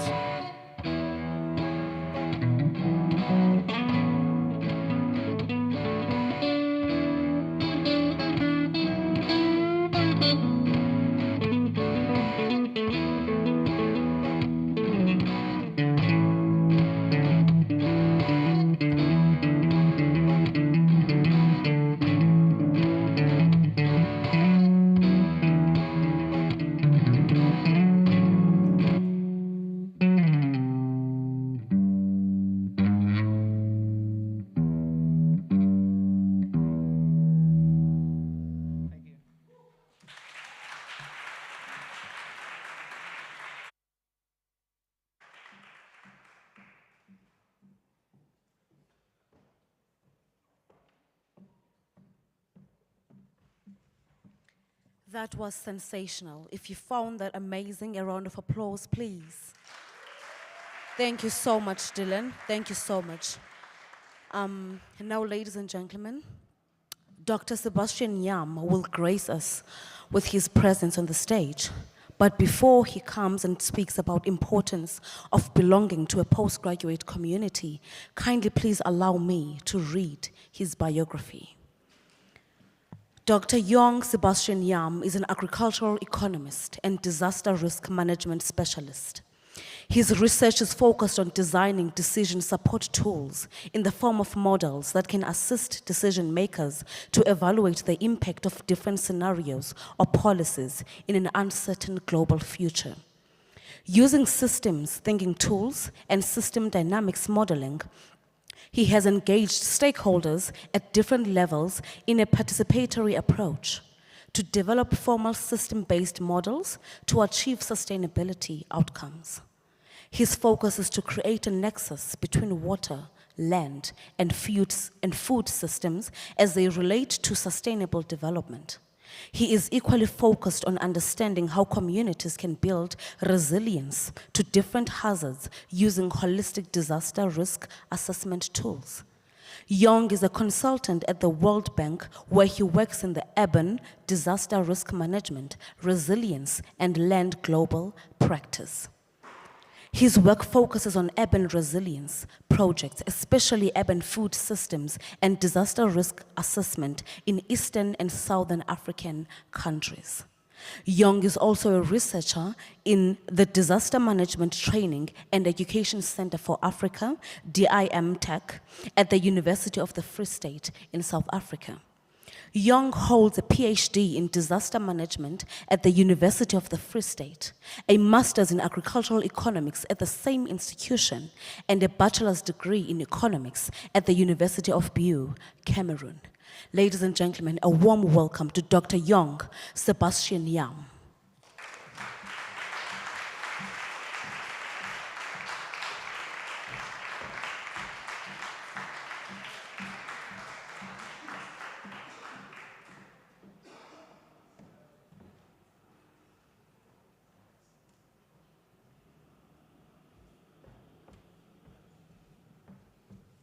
Thank you very much for having me.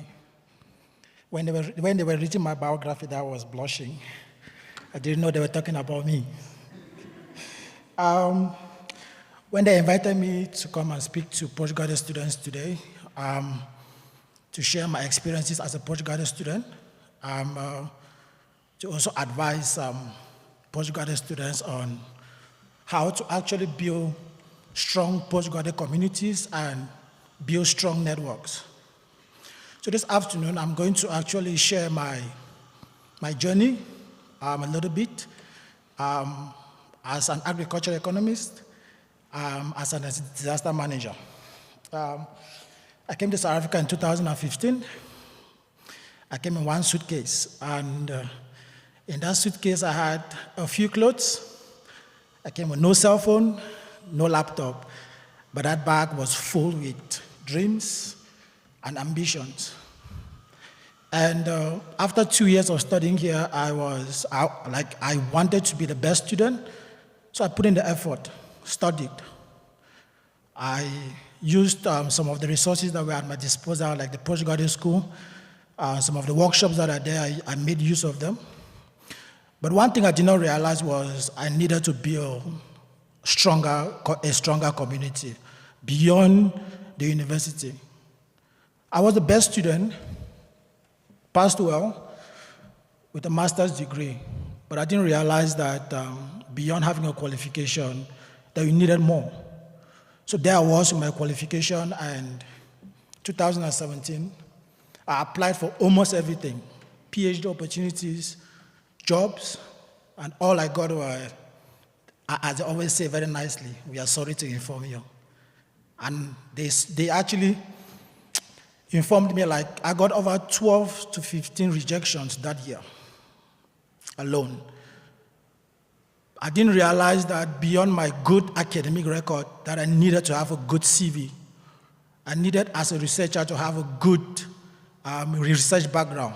I had no publications because nobody mentored me on the importance of publishing, the importance of building a good foundation. So I had a good qualification, but no experience. So basically, I had no value to offer. So today, I really want to hammer on building value. I see a lot of postgraduate students on platforms like LinkedIn asking employers for work. When you actually go to a company and say you want to work on LinkedIn, what they do is they redirect you to their vacancies on their website. So what they're basically telling you is you actually do not even have the patience to go to our website to look for a job. So what I want to tell you guys today is how do you build value as a postgraduate student? Beyond studying hard to get a qualification, how do you build yourself so that when you speak to somebody, you're not telling them you're looking for a job, you're telling them you want to partner. You want to add value to the company because of the skills that you have developed. A postgraduate is now nothing like undergraduate. Undergraduate, you have course mates that you do coursework with, that you can study together and do work together. Postgraduate, you are doing your research on your own, you're working on your topic alone. And it's a very lonely journey. You are there with your supervisor, and some supervisors could actually be frustrating. So you are there on your own with your supervisor. PhD students is more frustrating because it's a whole journey. So you are there for 4 years or for 2 years doing a research.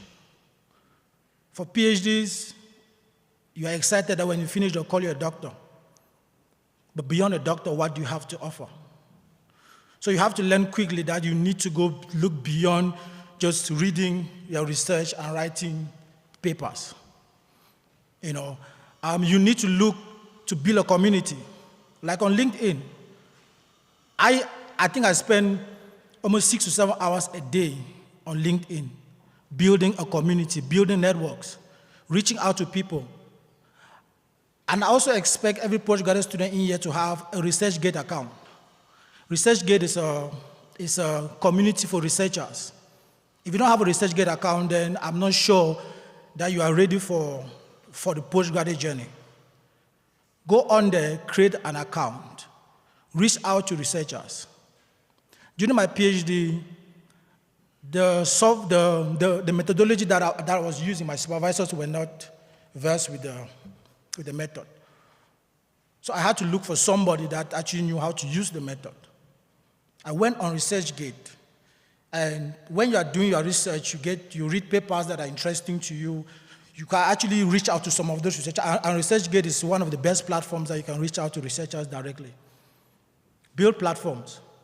Use those platforms that you have. The postgraduate school has actually also developed like a really good platform for students with some of the workshops that they have. They teach you how to use softwares. And as a researcher, you also need to know how to do your research by yourself by learning how to use softwares, basic software like SPSS, Stata. You need to know how to actually do mathematical modeling. So you need to use these platforms to build yourself. Also, I really also want to talk about some of the programs that are out there as a PhD, as a postgraduate student. You also need to look at some of the fellowships that are out there, exchange programs. Fellowships in some of these international organizations, like the one I got with the World Bank. It is a program for PhD students. If you're a PhD student, that you really want to actually go beyond PhD and build yourself with industry-related knowledge, look at some of those opportunities and apply for them. You actually have to show people what you can do and not just a qualification at the end of the day. So when you're actually sitting here, know that at the end, maybe after your PhD, they'll call you a doctor, but it shouldn't just be a title. You should be a doctor because you are making important contributions to society, because you are building solutions to problems that are actually urgent, especially right now in Africa. We're talking about food security issues. We are talking about gender-related issues. We are talking about inclusivity. So therefore, you should actually be looking at, when designing your PhD topic, your master's topic, look at real societal problems that you can solve. Go beyond filling a research gap. like they always say, yeah, your research problem should be about filling a research gap. But it shouldn't be just about filling a research gap. You should fill a societal gap. Just like you starting a business, they always ask you the question, what is the problem you want to solve? And is that problem relevant? And is there money in that problem? So in research right now, we are asking you, the problem you're trying to solve right now, who are you solving that problem for? Are you just doing it because you want to get a qualification at the end of the day, or you're doing it because you want to actually solve a societal problem? Because when you start developing solutions to societal problems, then that is when you start becoming useful to society and you start building value. So that when you finish, you just don't have a qualification, but you have tools that are necessary to solve societal problems. So today, we are actually trying to come up with mentorship programs that will assist postgraduate students like yourself who are struggling, students who do not know what they want to do after they finish their qualifications. These days, almost everybody is trying to get a master's or a PhD. So there's nothing special about getting a PhD again. What is special about getting a PhD right now is about how useful can you be to society. And when people see that you are useful, when people see that you are of value, they will always give you a chance. Don't go to people and say you are looking for work. Go to people and say you have developed a solution, how can we partner? And CEO will listen to you if you say, I've developed a solution to problems that are related to what you are doing. How do we partner? But you go say you're looking for work, automatically see you as a liability. As a case in point, 2 years ago, back home in my home country of Cameroon, 150 PhD students were protesting in front of the Ministry of Higher Education that they needed jobs. PhD students, PhD graduates, they needed jobs. They start asking yourself, what were they doing during their PhDs that they need the government to employ them? If not, they will be unemployed.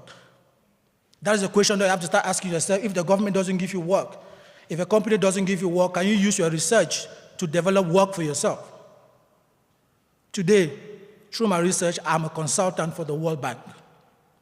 Through the research, through the knowledge and systems that I've built over the years, I've been able to develop a system where the World Bank can actually consult me for my skills. Be of value. Go beyond your qualification. I work for the World Bank where nobody answers doctor or professor. I call the World Bank president by his name, David. But it's okay, because he is not valued in that organization because of the qualification that he has, but because of the contribution that he can make. So beyond your qualification, what can you offer? I tell all the students I'm supervising, don't call me a doctor. Call me Sebastian. Because the moment somebody starts calling you a doctor, they actually start feeling intimidated. I want you to feel free. I want you to see my value not because I have a PhD, but because I can contribute something to you and to your community. So beyond being a doctor, I want to be a tool. So I'm inviting you guys today to use the resources that you have. Build communities. I started learning from my PhD when we actually came together as PhD students from different African countries and African students from different universities around the world. We created a WhatsApp group. By speaking there, you actually discover there are people that are doing things related to what you are doing. And here, when I was speaking there, I saw that students were doing their PhD, and they were publishing, but I wasn't. I only had one publication after I finished my PhD, and I published my first paper in 2020. Nobody mentored me. And most supervisors here are not telling students about the importance of publishing. When I started talking to people, I saw that other students from other universities were publishing every day. And there I was doing a PhD with a single publication. Your journey in academia is valued by the work that you do. How much have you published? I started learning that I could actually do my PhD via publication. So I just didn't write a book. I just didn't do like a book that I was sent to the library. All my chapters were published. So when you finish, you are not just finishing as a PhD holder, you are finishing as somebody that has proven that they can do research, and the work has been published in international journals even before they graduate. That is value. And that's because I was able to be a part of a community of young PhD students who were hungry as I was at the time. I learned that you can do just much more than just do research. You can add value to society. So today we're telling you, just don't do research. Create solutions that are useful to society. Come together and form groups, book clubs. Create groups that can actually be meaningful to you. Reach out to people. Use LinkedIn professionally, which means reach out to professionals. Some of them will respond to you, some of them won't, but you have to try.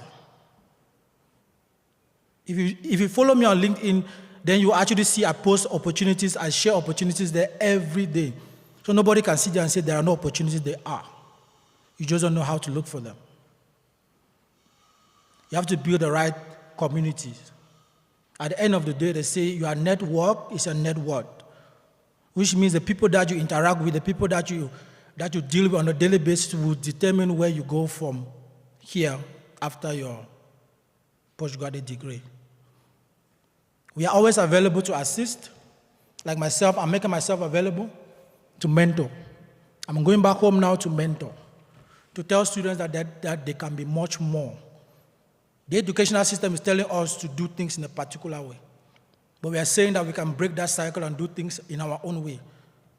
Create solutions that can actually build our communities. But before I leave, I'll actually give this example of a guy from Tanzania who said he had this friend that left from Europe and came back to visit the country. So what he did was he was complaining about how bad the country was, the economy was, how things were not moving well. So the person said, let's take a drive around the capital. So they took a drive around the capital. When they came back, the guy said, you actually see the problems that we have. So he said he didn't see problems, he saw opportunities. What the person saw as problems, he saw that you can develop solutions to those problems that you're complaining about every day. Look around your neighborhood, there's always a problem there. There's a problem in our society. And there's a job problem right now. Youths are unemployed, so we need creative graduates. You cannot graduate here and go and add to the number of the unemployed. See solutions, see opportunities in the problems that are in your communities, in your society, rather than see them as problems. Like they say, if you're looking for excuses, you will find them always. But if you're looking for opportunities, you're looking for solutions, you will definitely find them. So I'm available. You can actually reach me through, I think, Ria here, for us to talk. Invite me for lunch and let us talk. Invite me for coffee, let us talk. There are opportunities out there. There is so much more that you can do, and we are willing to share our knowledge. I have a good network, people in different fields that are willing to mentor. Let us talk. Thank you very much.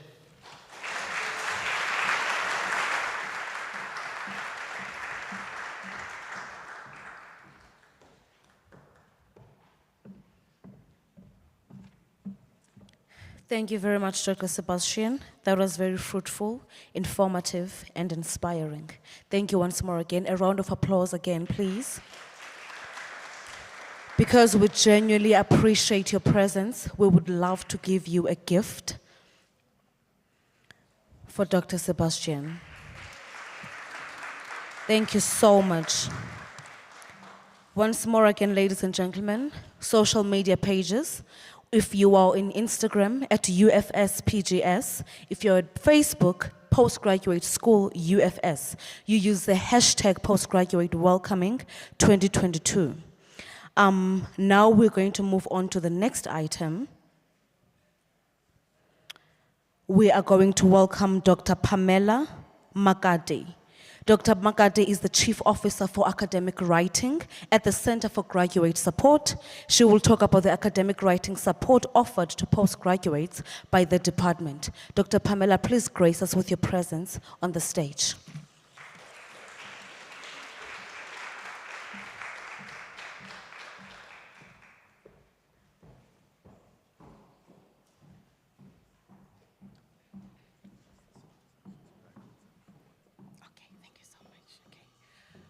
Greetings to you all and a warm welcome to all our postgraduate students. I am going to talk to you about the right space, which is one of the which falls under the academic writing portfolio. And the right space actually aims to provide academic writing support to all postgraduate students, regardless of level of study. So if you are an honors student, a master's student, and even a doctoral student, you're more than welcome to approach the right space for all your academic writing needs. The support is also extended to staff members who are busy with their postgraduate studies as well. So the right space actually aims to effectively and also innovatively devise interventions for all postgraduate students and to facilitate the development of skills related to conceptualization of your research, basically how to communicate your research, and also presentation skills. So bearing in mind that a lot of you may not exactly be prepared for postgraduate study, okay, we provide training in all areas related to academic writing. Then we also provide the right space writing consultations. The right space also has an online portal on Blackboard, which offers online resources related to academic writing. And also we offer writing diets and writing retreats in which you get the opportunity to write and complete chapters of your dissertations or thesis without any interruptions, and also the language development tool, which is Grammarly. I will talk about all of these in detail. So the right space collaborates with the Research Capacity Development Portfolio, which is one of the portfolios that fall under the Center for Graduate Support, obviously to coordinate and also conceptualize the topics under academic writing support. So among these, okay, there is the generic academic writing guidelines. There is also plagiarism and referencing, then producing an article from a thesis. So for those of you who are doctoral students who are perhaps interested and also considering producing articles from their thesis, then you're more than welcome to attend these webinars in which you'll be taught how to produce an article from your thesis. Then over and above those, we also offer webinars on critical reading. Remember, at postgraduate level, you're expected to critically engage and also evaluate all the readings and all the literature that you will use for your research. So you will be taught how to question, how to evaluate the readings, and also to critically engage with the readings. We also offer webinars on abstract writing, argumentation, how to build and develop your argumentation in your research and also in your thesis writing, and also finalizing your thesis for those of you who are at the final stages of their thesis or dissertation write-up. So other than just the workshops or the webinars, the Right Space also offers consultations. Okay. At the moment, all of the writing consultations are online, and as the year progresses, we will start also including the face-to-face consultations. So to be able to book for writing consultation, you can contact me directly. I will show my details on the screen there, or you can also send an email directly to the Right Space email address, and you can download the form and complete the form and submit it. I also urge you to please submit your chapters of your thesis or your dissertations or even your research proposals in advance of your appointment so that the writing consultant can get the chance to read your work and also be prepared for your discussion during the appointment. And also remember that at the right space, the review of your scripts, that is your thesis or dissertation chapters or your articles, is always in a non-judgmental and also in an empathic manner. So don't feel that we will judge you, but we understand that very often writing can be a challenge, and at the right space, we strive to ensure that you develop the necessary academic writing skills required at postgraduate level so that by the time you complete your studies, you are an advanced scholarly writer. Then over and above the writing consultations, we also offer writing interventions in the form of writing dyads and writing retreats. So the writing dyads are specifically aimed at you postgraduate students and your supervisor. So unfortunately, you can't submit an individual application for the writing dyads, but you have to speak to your supervisors, and they will organize and coordinate within the department or faculty to apply for the writing dyads. So you will be given the chance to write your thesis chapters or dissertation chapters without any interruptions. Then for those of you who are staff members, but also postgraduate students, you can also apply for writing retreats. That is if you are busy with your articles intended for journal submission, and within those you will receive the writing support necessary for you to write up your article and also refine it for journal submission. Then, as I mentioned earlier, the Right Space also offers useful and very informative online resources available on Blackboard. And if you go to the UFS postgraduate page on Blackboard, you will be able to access the Right Space page, okay? So the full details will be emailed to all of you, and also the instructions on how to access the Right Space online resources. And from there, you can also complete your online booking for your consultation. If for any chance you are struggling with access to Blackboard, there is the email address to which you can send your request so that you can have access to Blackboard and specifically the postgraduate school. So please do remember that all the services at the Right Space are free. We do not charge for the writing support that we offer, and even for reading your scripts and for the consultations. All the services are free, and also we do not offer any editing or proofreading services. Very often we've received requests from students and also staff asking if the consultants can proofread or edit their work. Unfortunately, we do not edit or proofread the work. We provide you with the necessary guidance to ensure that you develop the necessary academic writing skills that you need to write up your thesis or dissertation. So should you be in need of an editor, of a proofreader, yes, you are more than welcome to send me an email, and I will provide you with a list of proofreaders or editors that you can communicate with and liaise with regards to editing of your thesis. Then we also offer Grammarly, which is a very useful language tool. And obviously for those of you who struggle with the basic language, grammar, and writing skills, if you do sign up for Grammarly, Grammarly will provide guidance and also will revise and also pick up any errors related to language use and also grammar and spellings. So if you do need to sign up for Grammarly, please do send me an email as well, and I'll give you the details for the ICT team that is responsible for Grammarly registration.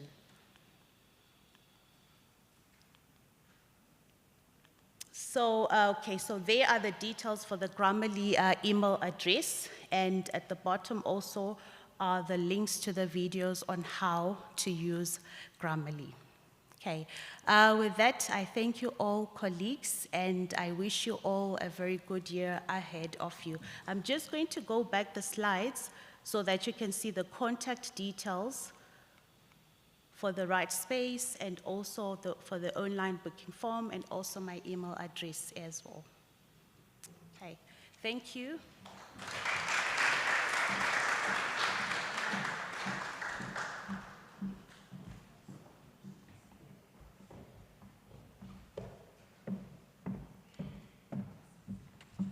Thank you so much, Dr. Pamela. That was very informative. Now we are moving on to funding options for postgraduates. We are going to welcome Mr. Prince Khoza. Mr. Khoza is the Chief Officer for the funding portfolio at the Center for Graduate Support. He will be talking about the different types of funding and financial support available for postgraduates. Let us kindly please welcome Mr. Prince Khoza.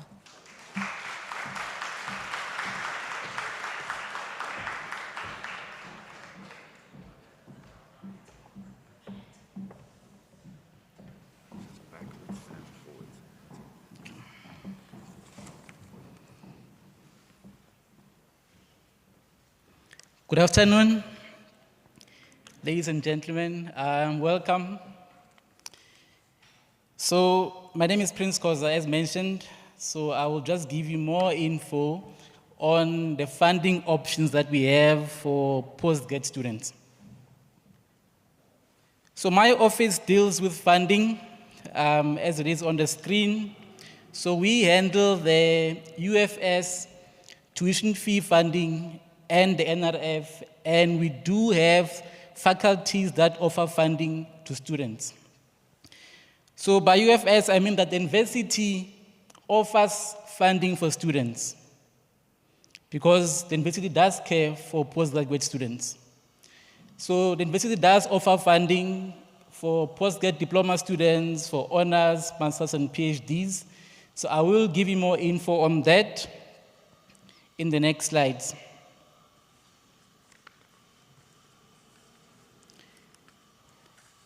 Most of our opportunities that we have are going to be published through a newsletter. So we have a quarterly newsletter that is sent to all students, so please look out for that one.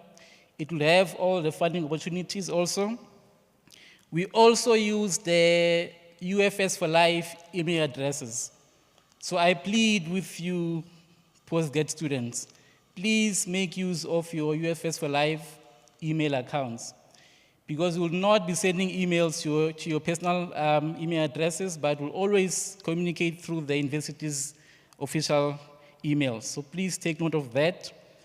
Also on the website, the UFS website, the main website, under postgrad students, you will find funding opportunities that might be relevant to you.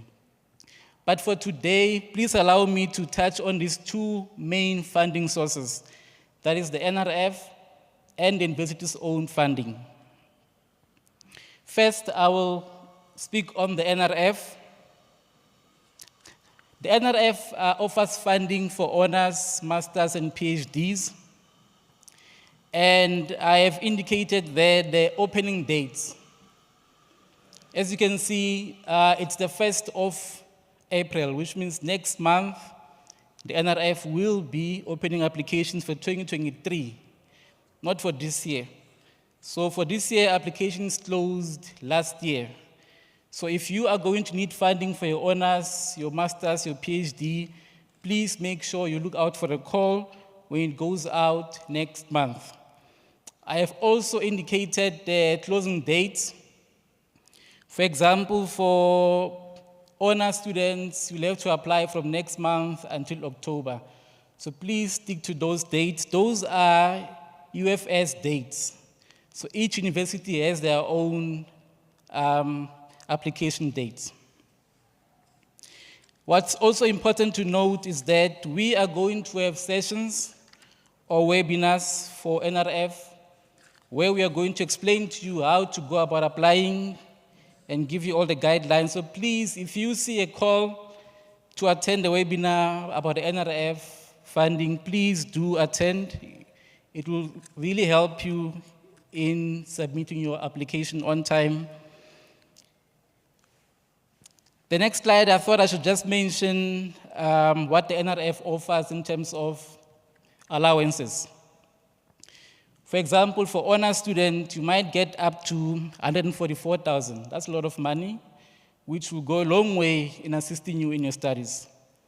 For PhD, up to 170. So please make use of the NRF. Still on the NRF, the criteria, how do you qualify for funding? I'll start with the honors. So the honors, you can either be funded at full cost or at partial cost. To qualify for full cost, you need to have 75% average in your undergrad, or 65, but you're financially needy, meaning that at some point you could have used NSFAS in your undergrad. Please note that there's an age limit. You need to be 28 years of age or younger in your year of application for honors funding. So this year you must be 28 years or younger to qualify for funding for next year for NRF. For masters, same criteria, 75% and above for full cost of study funding, or partial cost of study. You can still get funded partial cost, but at the minimum of 65% average. There's also an age limit of 30 years or younger. Same with the PhD. You need to have 75% and above. So if you have 75% and above, you will be sorted. Otherwise, then you might qualify for the partial cost if you are at 65%. That is the NRF. So now the university, as I've mentioned, does offer funding for students, but this only covers tuition. So funding is offered for honors, masters, and PhD.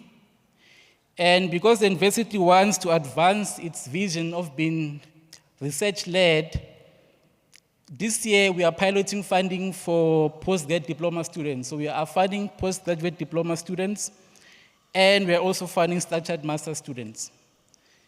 So you can receive funding from the university, and it's for international and South African students.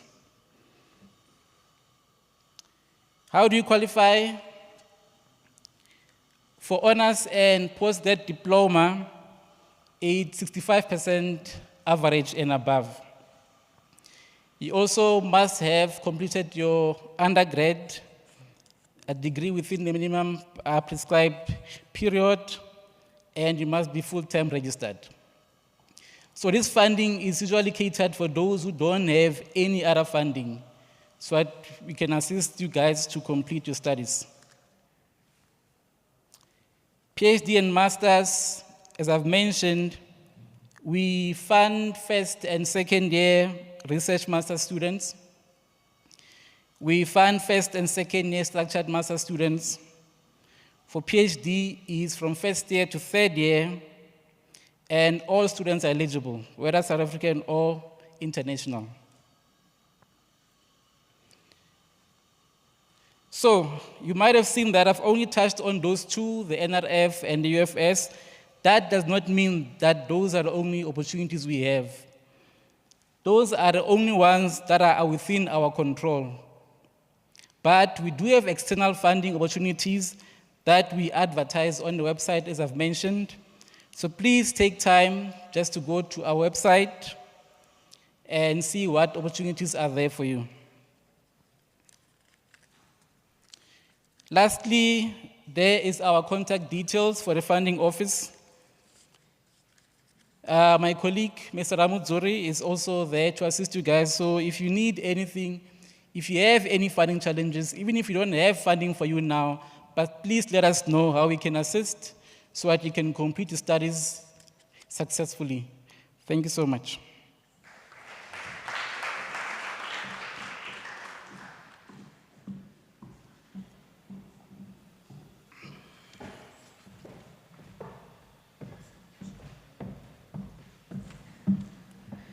Thank you so much, Mr. Koza. A round of applause again, please.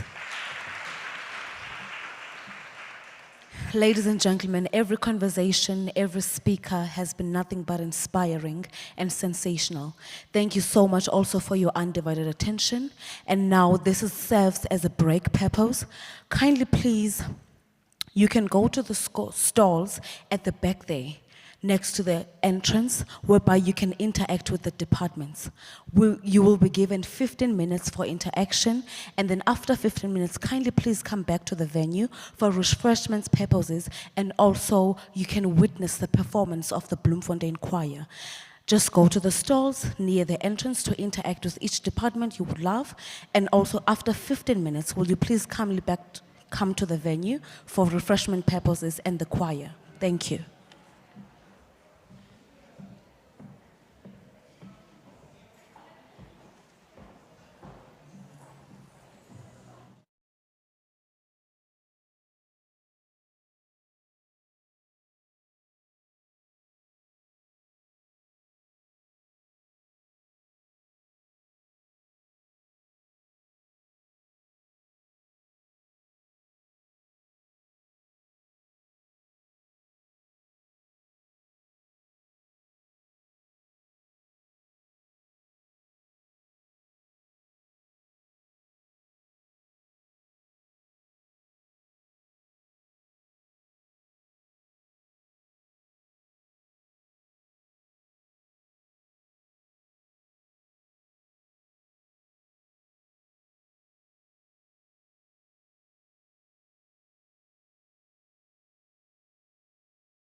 Ladies and gentlemen, can you please come back in?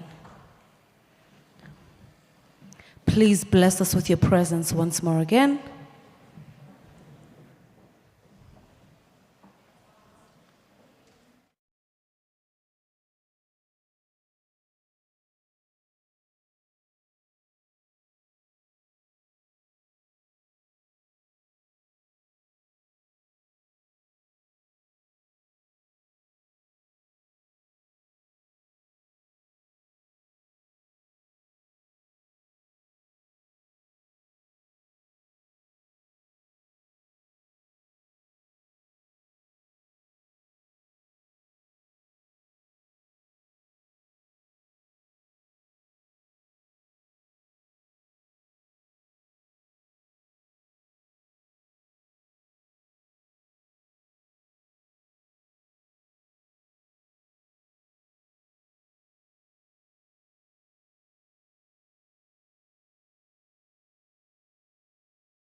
Break was worthwhile.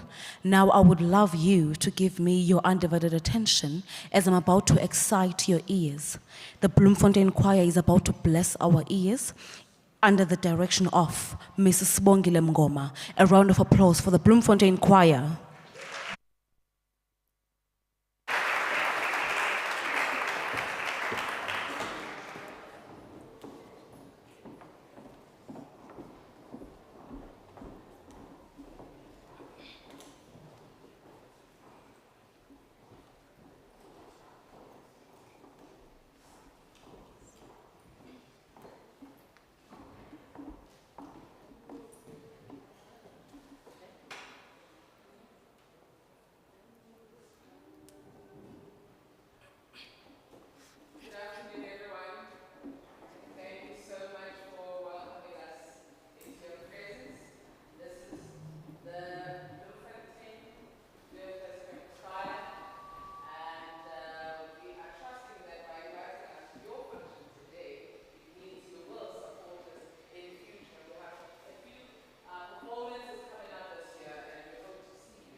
They never disappoint. They never disappoint. A round of applause again. Woo! Sensational. Amazing. Thank you so much, Ms. Bongile. Thank you so much. You have blessed our ears again and again and again. Thank you so, so much. Ladies and gentlemen, if I could stand here and acknowledge every speaker, I would never really finish. But honestly, I am acknowledging every speaker, every conversation or dialogue. It was so fruitful, inspiring, and sensational. This was a beautiful event.